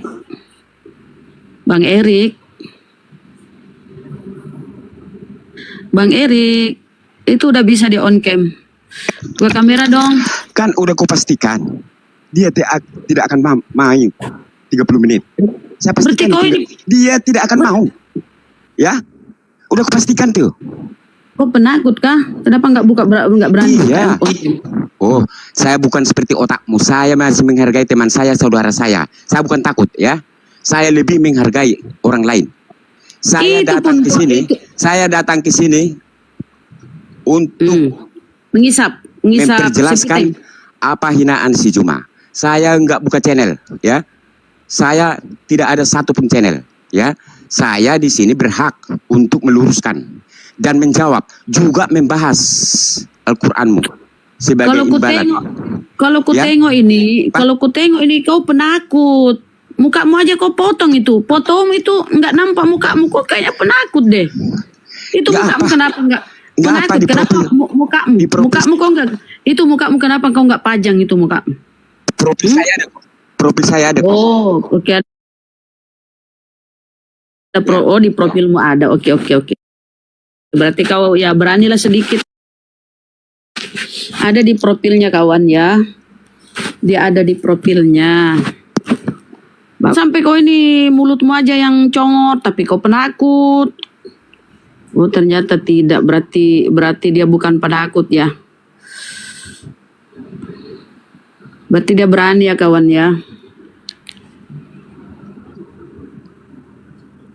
Berarti ya sabar ya Bang ya, dikit lagi Gurunda selesai. Ya. Biasanya itu orang berani buka kamera ini, aduh. Mana ya? Jelaskan, kamu paham nggak? Paham nggak? Saya bukan psikopat. Kak, kamu itu kan rata-rata psikopat. Kalau saya enggak. Saya lagi menghargai teman-teman, jangankan saudara. Teman-teman saya, ya, yang muslim. Banyak kali alasanmu. Jangan-jangan kau pengecut. Bukan seperti kalian nggak tahu malu. Kenapa? Kau sudah bisa buka kamera, kau nggak berani. Kau pengecut lah. Gue coba lihat Gurunda, Bang Zuma, guru kami. Setiap dia dialog dia buka kamera. Coba, kalian tuh pengecut semua. Kalau nggak kabur, dia nggak buka itu ya. kamera. Udah tahu nggak, Kristen? Nggak ada istilah ancam mengancam, nggak ada teror, ya, untuk mendatangi, ya. Banyak sekali Kalian bacotmu. Kalau kau berani, dunia mengakui. Kalau kau berani, ayolah. Kalau kau jantan, kau laki-laki sejati, buka kameramu, berani dong. Ku buka pun nggak akan berani kau datang ke sini. Buka. Aku berani. Kujebloskan kau. Buka. Kau teroris kalau datang kau ke sini. Buka. Coba kau datang ke sini. Langsung. Agamamu itu agama penjajah, yang membawa agamamu itu penjajah. Langsung kau ditangkap. Iya, buka kameramu. Jangan banyak bacot lah, kau ini penakut. Kalau kau berani, masa kau jadi cemen begini, nggak buka kamera? Cuma mulutmu aja yang lebar, ku tengok ini kau. Gambarmu pun ini kau bilang ada di sini, gambarmu pun ini kabur-kabur. Nggak kelihatan kau bagaimana. Cemen kau ini cuma mulutmu aja besar ini ku tengok Sebentar ku tuntut kau supaya kau mengisap sepitengnya Gurunda Awas kau. Ku catat kau, ku promosikan di seluruh komal-komal bahwa si Erik Siagian ini katanya mau mengisap sepitengnya Bang Zuma kalau bisa bertahan sampai 30 menit. Tapi kau ini ku tengok pengecut. Gambarmu pun di sini nggak jelas banget nih. Coba dulu baca ya. Sohi sapi betina 260. Nabi mendatangi istri.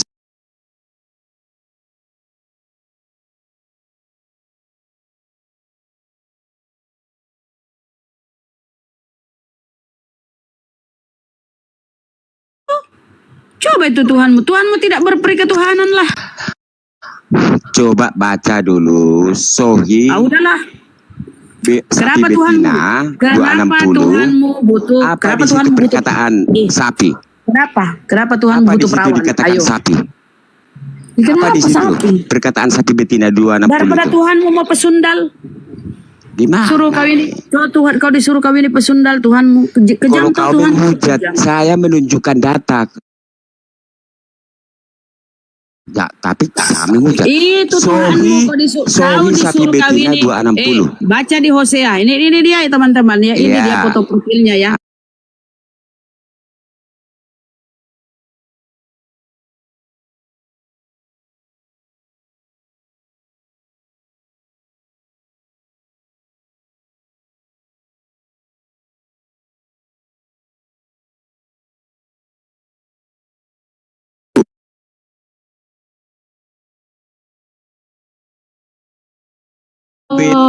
Sohi sapi betina 260. Bencong. Sohi. Bencong kau. Buka kameramu kalau berani. Kau ini bukan kau ini. Kali kau menipu-nipu. Jangan itu. Kok panas kau? Buka kau kameramu kalau kau berani. Pengecut kau. Nggak gini aja lah. Kita tunggu dari si Zuma. Kita tunggu ya. Pakai rok aja kau. Pakai sempak kau. Sabar. Tunggu buka aja nih, si saya Zuma. sudah undang ya. Saya sudah.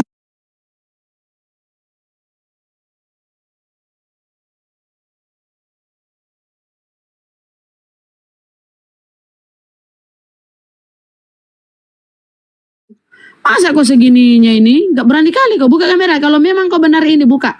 Kau ini ku perkirakan kau kayak bencong mukamu nih ya. Segi 4 hitam, jelek kali. Masa kau begini? Orang-orang bukan kau ini.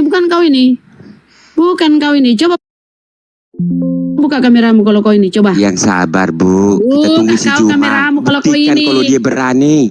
Jangan muka-muka kayak babi saja kau. Mulutmu aja, congormu aja. Saya bukan bohong Bu. Saya jilat. Bersih saya buat kalau berani dia. Tapi ya selama 30 menit ya. Buka kameramu kalau berani. Jangan sampai 5 detik, 6 detik. Ya. Halo, saya tunggu. Assalamualaikum semuanya.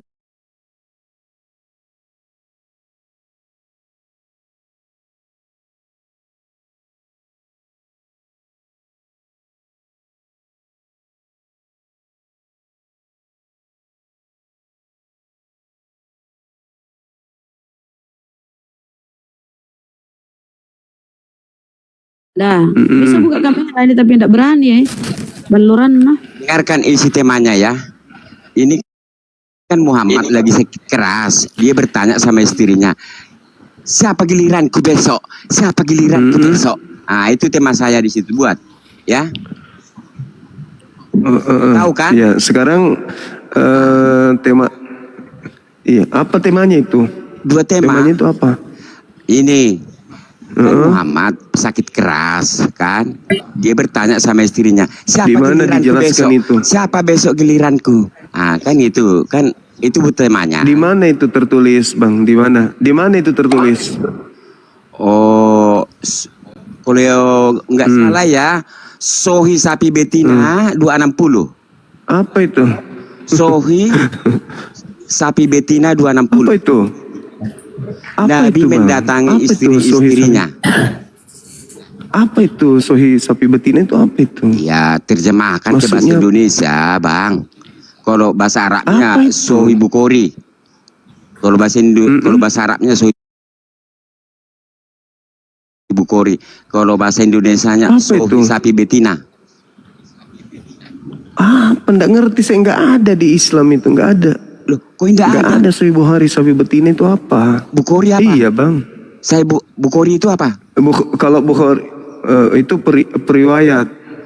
Iya, artinya apa?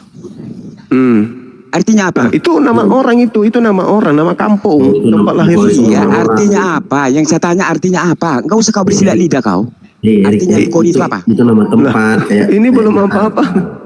Kayak Jakarta, kalau Jakarti. Cuma kau berani selama 30 menit debat dengan saya, hebat kau.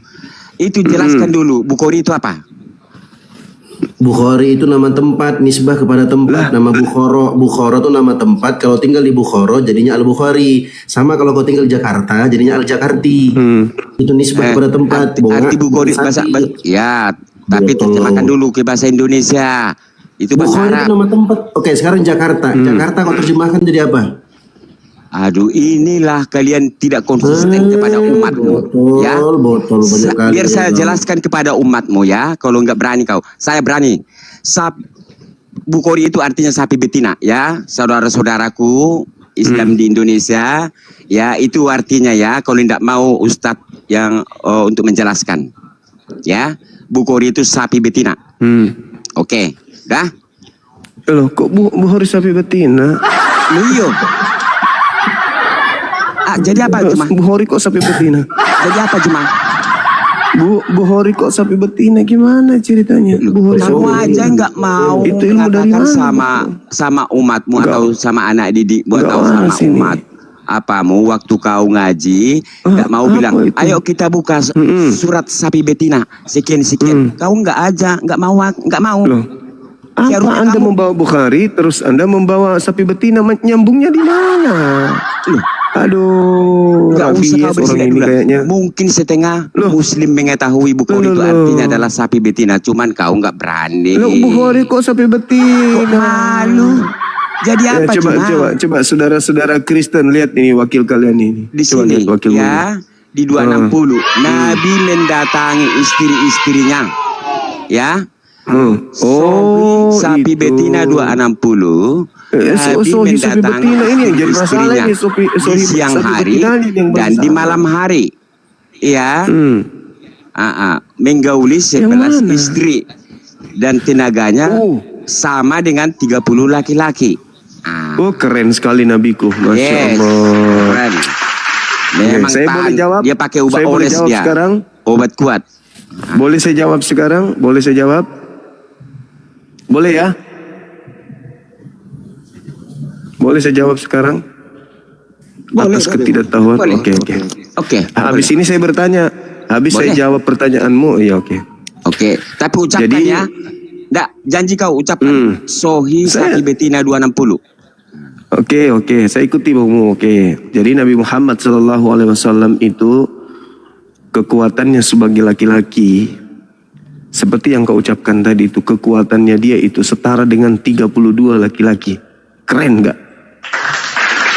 Keren karena dia kelainan seks.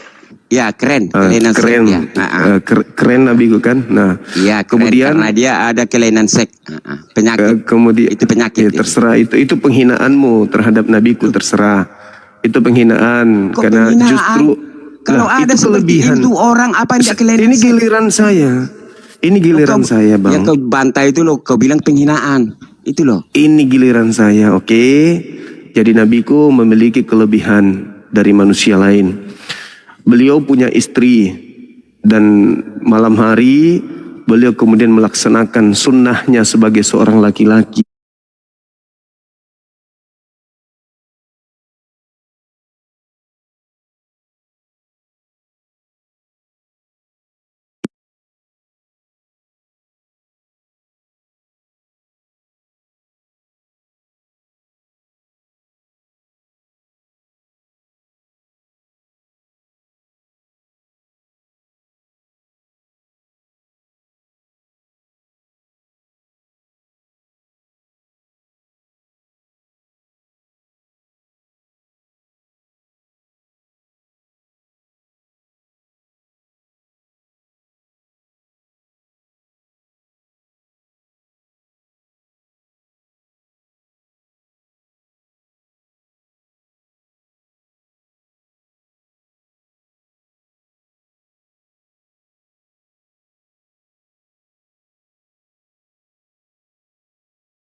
buta begitu.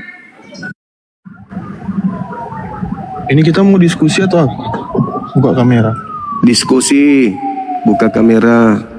Ya udah lanjut aja diskusinya. Inilah orang yang mampu membela keyakinan tanpa menghujat agama orang lain. Langsung aja diskusi. Ya udah kalau begitu di bawah. Kok takut? Yang di sini. Kok takut? Nenek. Kalau di kami itu mengatakan Yesus terkutuk itu penghujatan. Justru Sama penjajah memang begitu. Dia yang membunuh, orang yang dituduh membunuh, dia yang merampok, orang makanya istilahnya adalah kafar. Merampas, dituduh orang yang merampas. Sekarang dia yang takut, dituduhnya saya yang takut. Yang takut itu yang nggak mau buka kamera. Mengada-adakan sesuatu yang tidak ada. Kameramu sederhana kan, tinggal buka kamera pun. Maaf bang, pengikut saya baru sedikit, tidak bisa. Nah, kamu lihat Uni.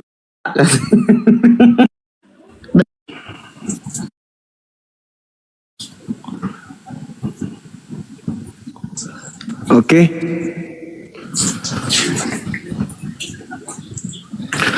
Silakan teman-teman cari yang bisa buka kamera, teman-teman. Biar nggak nyorocos aja. Yang moderator di bawah kalau masih ada.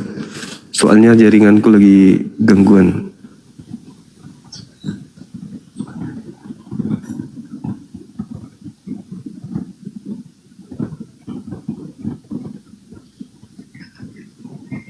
Halo, selamat siang. Siapa lagi?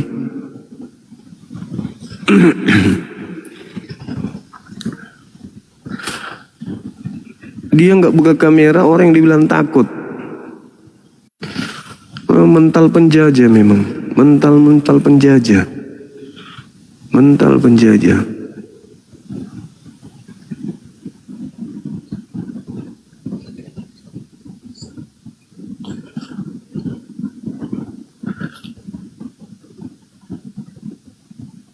Kembali lagi HP-nya error.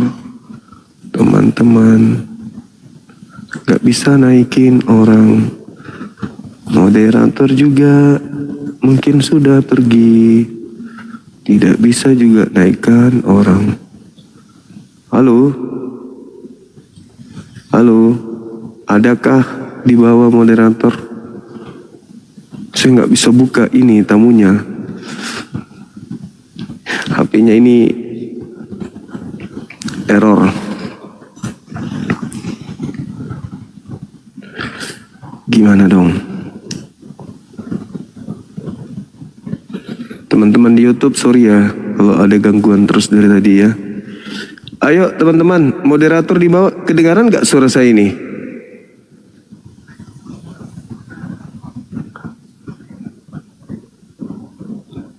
Ada nggak yang multi ya? Nggak ada ya?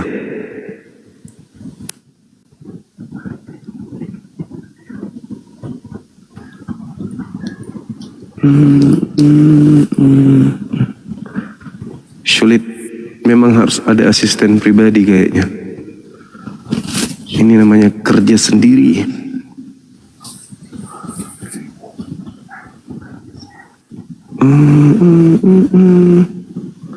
Dengar kan ya?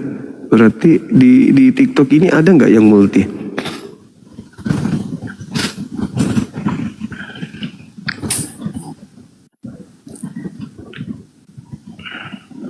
Coba naikkan siapa aja, Muslim atau siapa gitu. Saya soalnya nggak bisa naikin ini. Aduh, gimana dong teman-teman? Nggak ada di atas ini, nggak ada.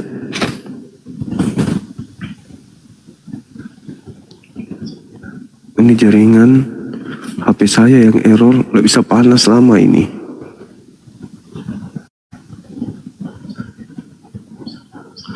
Nggak bisa buka multi juga.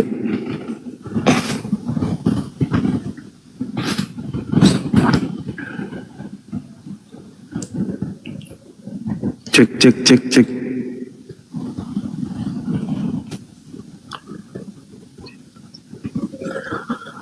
Ada nggak teman yang boleh naik minta permintaan?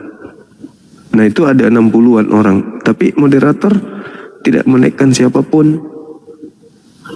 Entahlah.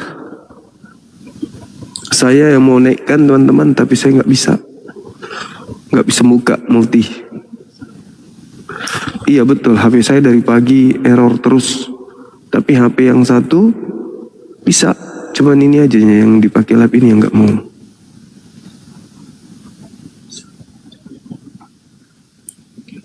Kalau HP yang satu nggak ada colokan untuk ke songkatnya teman-teman. Kalau ada sudah ku ganti dari tadi.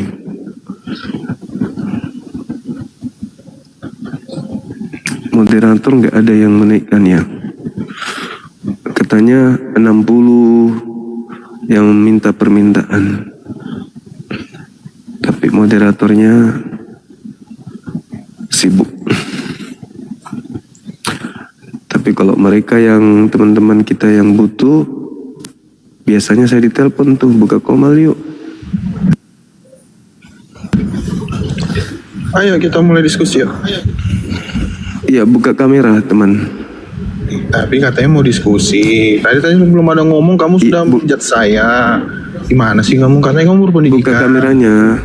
Loh, saya mau nanya. Kamera ngerti tadi gak saya belum ada ngomong apa-apa, kamu sudah menjat saya. Gimana sih kamu? Itu apa kamu cerminkan mengerti kamu nggak pernyataan? Apa enggak? Enggak, saya nanya dulu. Saya belum ada ngomong apa-apa tadi. Kamu sudah menjat saya seperti itu. Agama penjajah lah, inilah. Itulah. Padahal saya nggak ada statement apa-apa loh. Ya, penjajah itu mental penjajah itu begitu. Suka memutarbalikkan fakta. Kau mengatakan saya takut. Saya mengapain? Yang takut itu ya kamu, karena kamu nggak buka kamera. Ini kan antara saya dan ya, kamu mengatakan aku takut kan? Iya, kamu mengatakan aku takut. Yang takut itu yang tidak buka kamera. Itulah aku bilang kau itu mental penjajah, karena memang agamamu dari penjajah. Sekarang saya nanya sama kamu. Saya tadi belum ada ngasih statement apa-apa. Kamu langsung menjat saya. Gimana? Kamu mengatakan aku takut. Iya kan? Itu mental penjajah itu. Yang takut dia, tapi nuduh lawannya sebagai orang yang takut. Itu mental penjajah itu gitu. Permasalahannya saya kan belum ada ngomong apa-apa. Saya belum ngomong apa-apa, sedikit pun belum ada ngomong apa. Kamu sudah nggak nyontoh. Kamu mengatakan mental penjajah. Kamu bilang aku takut tadi. Teman-teman tadi dia bilang aku takut kan? Teman-teman tadi dia bilang aku takut kan? Lanjut nih. Hidup kalau menurut Yesus. Nggak usah banyak ngomong. Kenapa nggak buka kamera? Kenapa nggak buka kamera? Loh, kenapa nggak buka kamera? Kita bahas. Ya lu aja sudah berapa lama di TikTok nggak pernah buka masker? Ya dirimu aja tidak berani buka masker. Kenapa buka kamera? Nggak usah ngomongin. Ya sudah kau pakai buka kamera, pakai masker atau perlu kalau perlu kau pakai. Takut yang takut kita bahas aja. Hidup kalau menurut Yesus. Sudah kita bahas yuk. Izin Bunda memang berat ya teman-teman saudaraku, jangan multi. Jangan ngomong orang buka kamera. Anda saya tidak pernah buka masker. Anda aja takut di balik masker itu. Kau udah bisa buka kamera ini, udah bisa kau buka kamera. Kenapa kau mental penjajah? Jangan mentang-mentang agamanya dari penjajah. Di depan umum aja Anda tidak berani buka masker. Agamanya dari penjajah. Dia ribut dengan masker. Karena Anda takut. Terus kenapa kamu nggak buka kamera coba? Kenapa kamu nggak buka kamera? Di Anda pakai masker, dilihat orang pakai masker. Terus kenapa kamu nggak buka kamera? Apa bedanya nggak buka kamera dengan maskermu itu? Kenapa kamu nggak buka kamera? Ya berarti bedanya di mana? Makanya jangan bilang takut.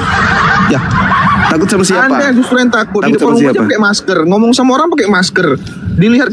Saya tidak takut. Saya tidak takut. Sama Kristen sedunia tak ada takutku sedikit pun.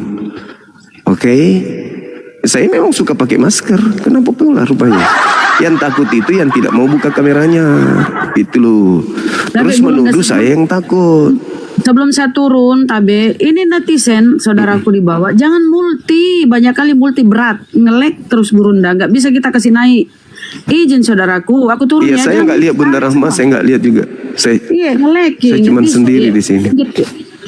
Yang penting ini sudah bisa buka kamera guru, udah bisa, tapi dia aja Cari aja yang mau buka kamera Bunda. Kalau pengecut penakut kayak ini, kayak apa? Kalau pengecut kayak gini, turunkan aja. Ngapain? Dilihat kamera depan umum nggak pernah buka masker. Gimana dikatakan itu? Diturunkan aja, dia takut Bun. Kasihan dia itu, jangan sampai dia kencing celana di sini kan dapat. Jangan dipaksakan. Kalau takut nggak usah. Kalau kamu itu takut penakut, jangan kau paksakan dirimu ya dek. Kalau kau penakut, jangan kau paksakan dirimu. Masuk ke dalam tema pun babak belur nanti kau. Karena saya tahu dengan tema ini sebelum Anda bertarung, pendeta tadi aja mencret. Apalagi kalau cuma jemaah modal suara.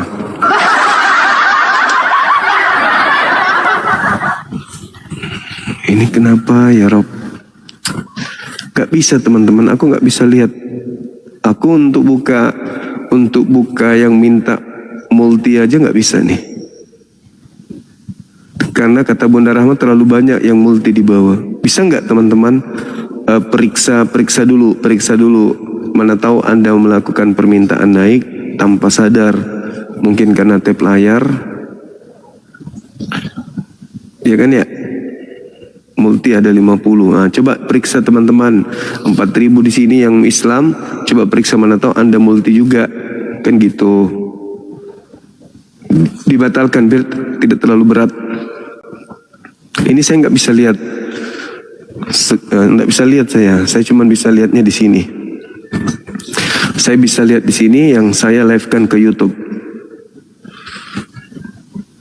HP saya ini yang satu nggak bisa melihat. Ini saya nggak tahu kalau ada tamu di atas. Pak JMC, ada nggak JMC teman-teman? Halo? Halo? Halo Bang, selamat siang. Siang, dari mana? Dari Makassar. Dari Makassar. Silakan buka kamera. Saya nggak lihat di sini. Buka aja dulu. Harus buka kamera. Kan biasa kalau debat itu buka kamera. Saya ke Komalnya juga kemarin kan buka kamera. Silakan. Iya. Yang di atasnya satu orang ini siapa? Jaman ya? Ya, diturunkan aja dulu. Nggak nampak pun di tempatku. Oke, mau bertanya apa Bang? Saya bertanya atau bagaimana Bang? Ini temanya. Hidup kekal. Menurut Yesus itu apa? Menurut Abang gimana? Hidup kekal menurut Yesus, mengimani Yesus sebagai rasul, utusan. Di mana ayatnya sebagai rasul hidup kekal? Yohanes 17:3. Oh, berarti di situ hanya satu Elohim, yaitu Bapa, Tuhan Allah itu satu-satunya Tuhan. Terus Yesus utusan. Ya. Kalau kamu menyamakan Yesus Allah utusan yang di dalam Alkitab LAI, berarti kamu itu mengakui bahwa Allahmu itu sama dengan Allah. Hidup kekal menurut Yesus, bukan yang lain. Ya, gini. Hidup kekal menurut Yesus. Alkitab itu dalam bahasa Yunani theos, atau diartikan dewa atau ilah atau sesembahan. Berarti kamu setuju Tuhanmu itu kamu menyamakan Allah dalam Alkitab itu dewa atau ilah? Kenapa jadi ke Tuhan saya ya? Kan ini bahasnya hidup kekal. Kamu kan yang menyamakan. Hidup kekal saya menyamakan, tidak ada orang menyamakan di sini. Kamu sendiri menyamakan hidup kekal menurut Yesus. Saya menyamakan di sini. Hidup kekal. Hidup kekal menurut Yesus. Hidup kekal menurut Yesus itu apa? Mengakui dirinya sebagai utusan Tuhan kah? Atau mengakui dirinya sebagai Tuhan? Sebagai Tuhan dong. Di mana Yesus katakan itu? Di mana Yesus katakan? Berarti Anda tidak mengenal Yesus. Kamu yang tidak mengenal. Oke, silakan. Yohanes 11 ayat 25. Jawab Yesus, akulah kebangkitan dan hidup. Barang siapa percaya kepadaku, ia akan hidup walaupun ia sudah mati. Nah, pertanyaan saya begini Bang. Sebentar dulu Bang. Apakah apakah hidup seorang kekal, rasul hidup kekal. Iya, sebentar dulu Bang Juma. Apakah seorang rasul mampu membangkitkan manusia dan memberi kehidupan? Gak bisa. Harus lebih dari hidup kekal lebih dari itu rasul. menurut hidup kekal itu menurut Yesus apa? Kok jadi Anda yang mentafsirkan? Akulah kebangkitan. Akulah Di kebangkitan mana dan Yesus hidup. mengatakan? Oke. Dia kalau Bang Juma kebangkitan, kan punya dia hidup, logika. bla bla bla bla bla bla. Nih Bang Juma. Menurut kalau Bang Yesus, Juma, tunggu dulu. Menurut Yesus, hidup kekal itu apa? Mengenal Dia sebagai apa? Tuhan yang bisa memberikan Mengenal hidup Yesus kekal sebagai siapa? apa menurut Yesus? Di mana? Di mana? Di mana Yesus Bang Juma? mengatakan hidup kekal Di mana, itu? Nah dulu. Di mana? Di mana? Bang Juma.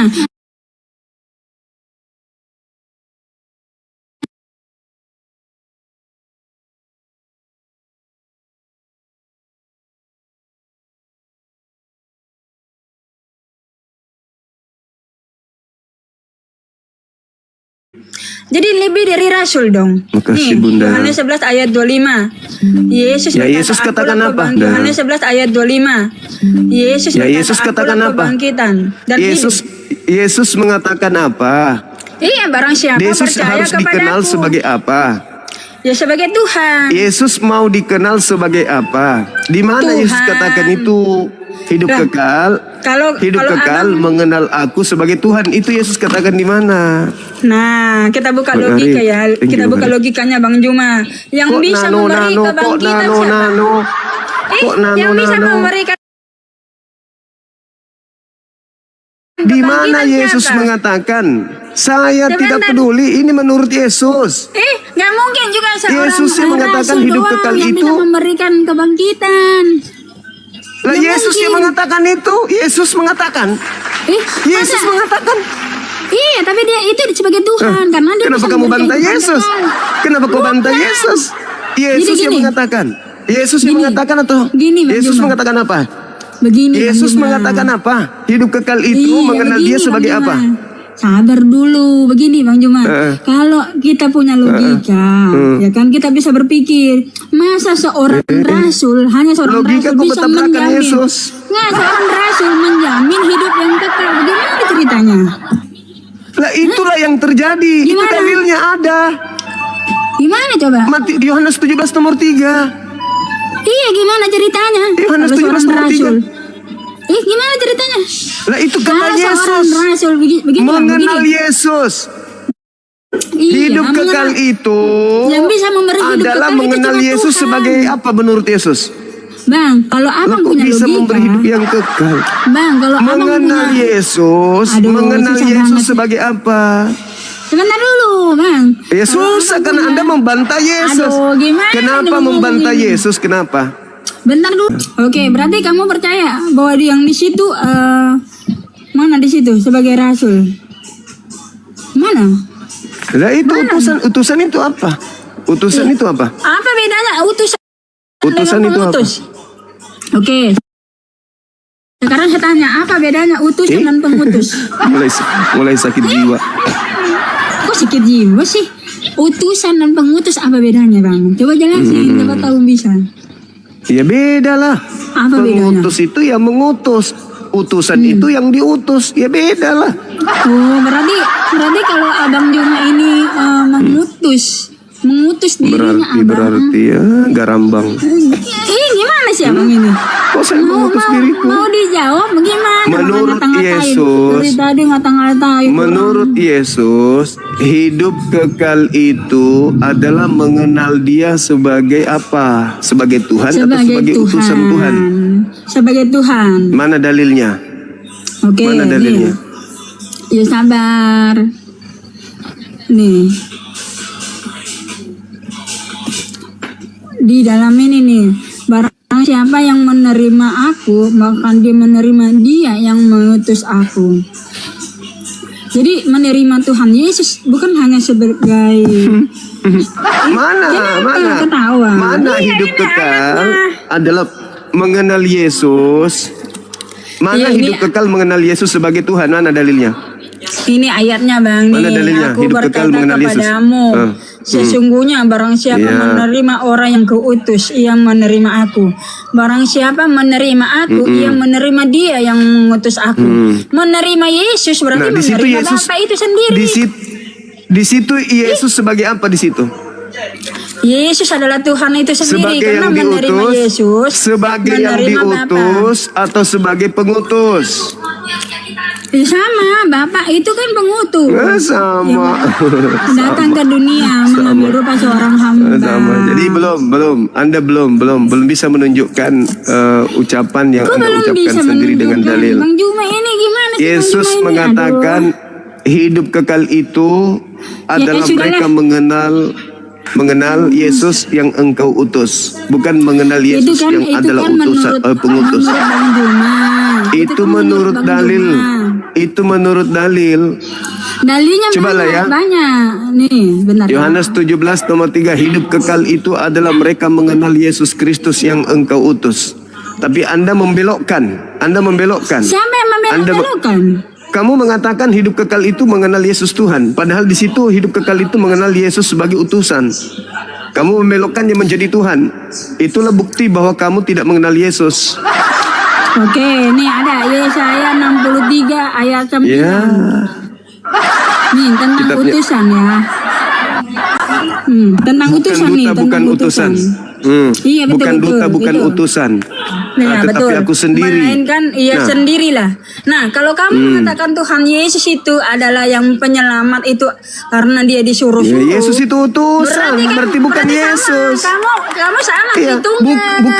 bukan utusan, Sama bukan perhitungnya utusan. Kamu, pemahaman kamu itu sama kok perhitungnya. Bukan utusan. Yohanes bukan 17 utusan, di situ bukan Yesus utusan. Yesaya sama 63 nomor 9 bukan utusan. Berarti bukan Yesus. Nih, kalau Bukan kita lihat utusan lagi. katanya. Bukan utusan. Iya, kalau bukan utusan berarti bukan Yesus. Dia Kenapa kau sabar. paksakan Nih, Yesus? Kan rusak Anda ini, rusak. Bukan Bang Juma. Anda Ini rusak, ada otak ayatnya Anda nih. rusak. Kok begitu sih Keyakinan Bang Anda Juma? sudah Dari rusak. tadi saya Justru baik-baik itu sendiri membantah loh begini. Yesus. Nih, kamu inilah saksi-saksiku, demikianlah firman Tuhan dan hambaku kan utusan yang telah kupilih. Nah, supaya kamu tahu dan percaya kepada aku dan mengerti Yaitu? bahwa aku tetap dia. Aku tetap dia. Walaupun dia adalah hamba, aku tetap dia. Tidak ada Tuhan yang dibentuk.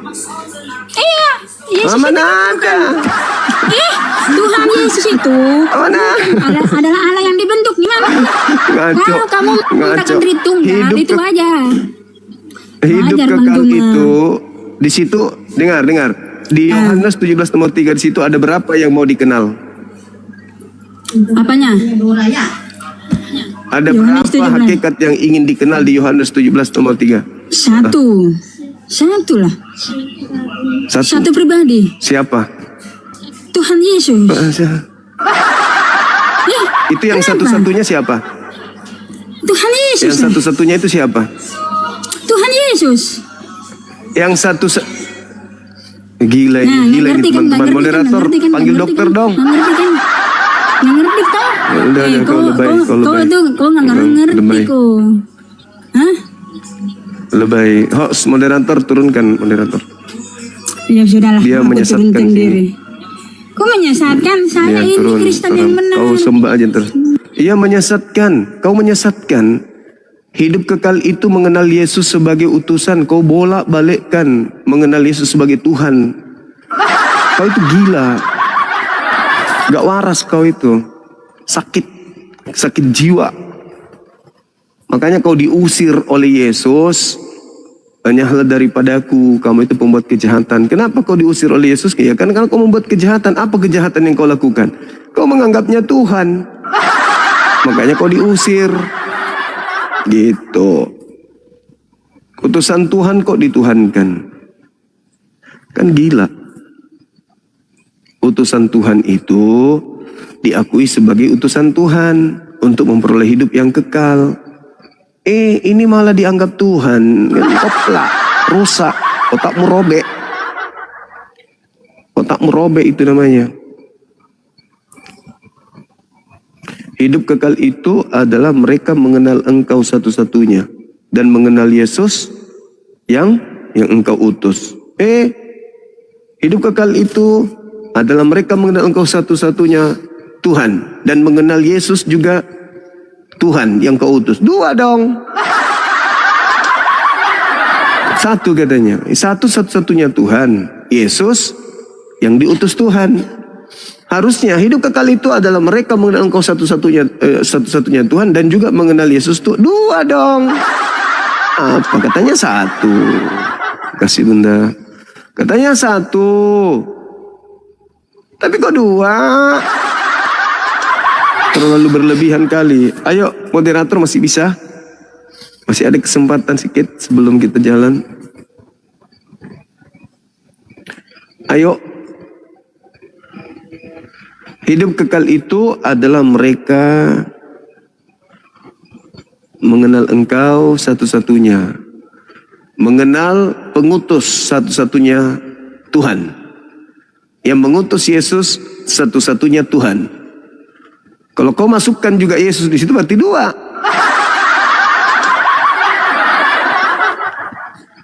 Oke? Berarti dua. Kalau satu-satunya Tuhan, terus kau tambahkan Yesus di sana, berarti ada dua Tuhan. Kan gitu. Silakan moderator dinaikkan lagi. Saudara-saudara kita Kristen ini yang tidak mengenal Yesus. Yesus sudah membuka rahasia hidup kekal itu mengenal aku sebagai utusan Tuhan. Malah mereka menuhankan. Berarti mereka tidak mengenal Yesus. Oke? Mereka tidak mengenal Yesus, makanya mereka tuhankan. Karena mereka mereka tidak mengenalnya.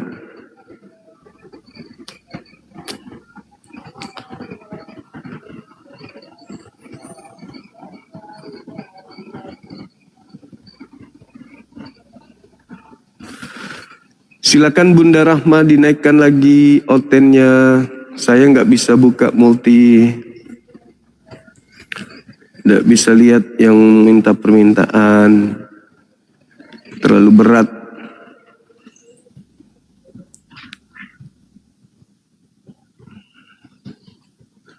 Silakan.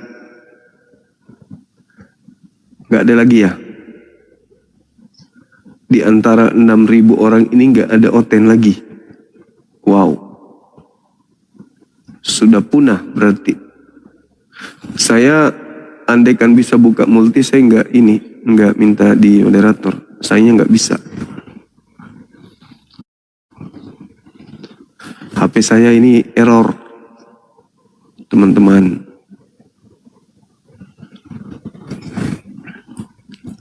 Pada kabur ya. Terlalu berat memang kawan-kawan. Ini yang minta permintaan naik ada berapa?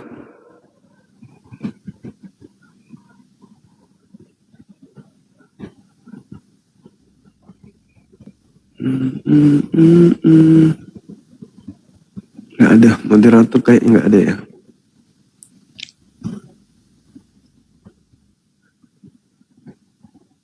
Nggak bisa, aku nggak bisa buka, teman-teman. Andaikan bisa, aku ini nggak butuh moderator. Ini aku fotoin ya.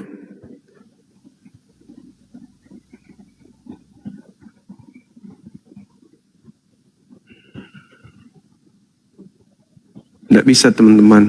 Nih. Nggak bisa nih. Tidak terbuka.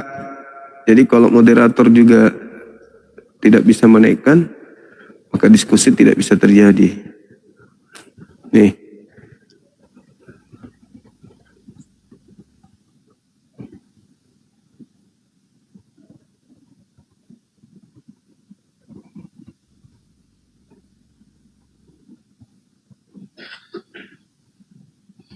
Ada peringatan dari TikTok lagi.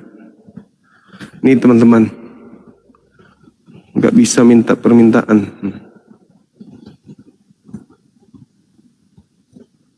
Kalau saya buka multi begini, tuh, nggak mau muncul yang minta permintaan, nggak bisa. Jadi kalau moderatornya juga di bawah nggak bisa, nggak ada yang bisa naik, gitu loh, error. Karena ini terlalu banyak, terlalu berat.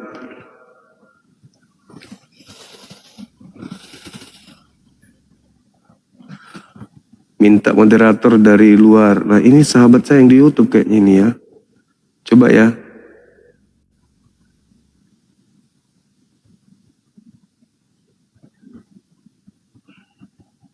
Said bin Sabit. Oke, coba bisa nggak Anda jadi moderator saya? Tuh, saya buka. Memang nggak bisa. Nggak bisa, saya juga buka untuk menjadikan moderator Bang Said, nggak bisa. Nggak bisa, error.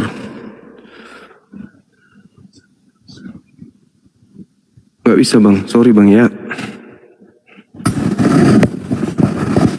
Sementara di grup pusat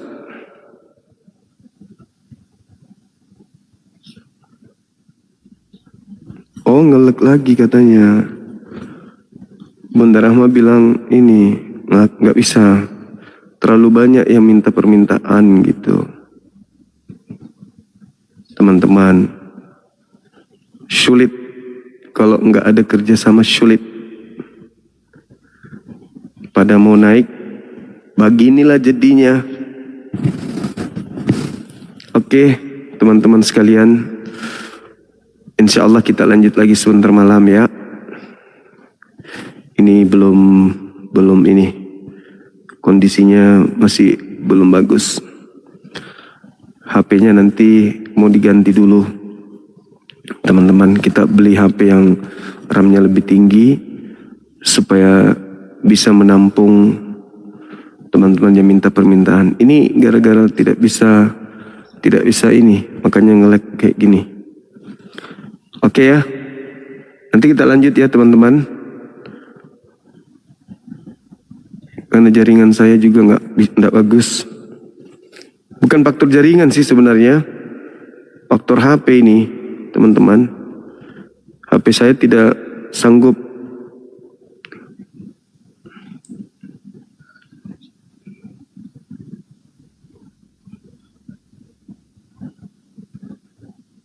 Moderator kita juga nggak bisa melihat di bawah. Karena itu tadi.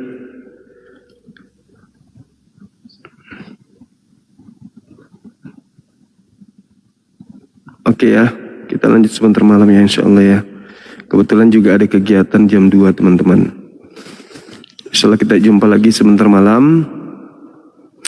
Habis Isya.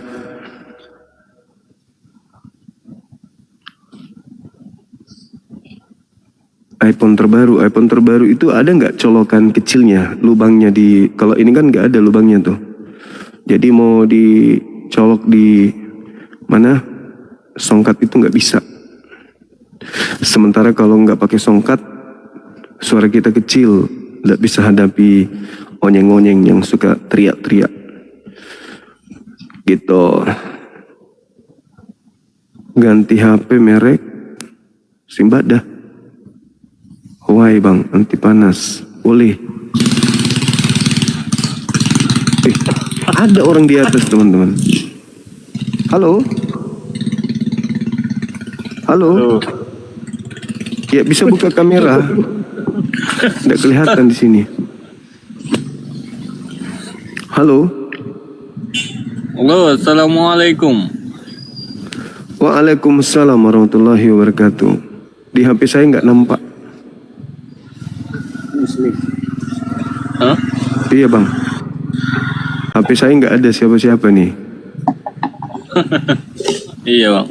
Ini juga lagi gelap. apa ini pula?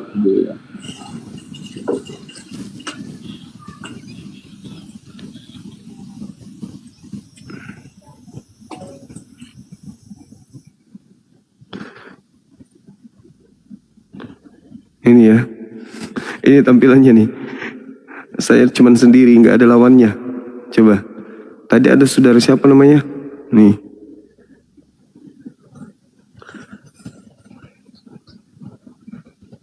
Nih. Gelap gulita saja tidak ada temannya. Oke. Saya rasa cukup untuk sementara teman-teman sekalian. Insya Allah sebentar malam kita jumpa lagi. Karena kebetulan juga saya ada kegiatan, HP saya juga ada gangguan. Terima kasih atas kebersamaannya. Mohon maaf atas segala kekurangan. Subhanakallahumma bihamdi asyhadu an la ilaha illa anta astaghfiruka wa atubu ilaih. Salam tauhid, salam satu Tuhan. Jayalah Islam kita, jayalah Indonesia kita. Assalamualaikum warahmatullahi wabarakatuh.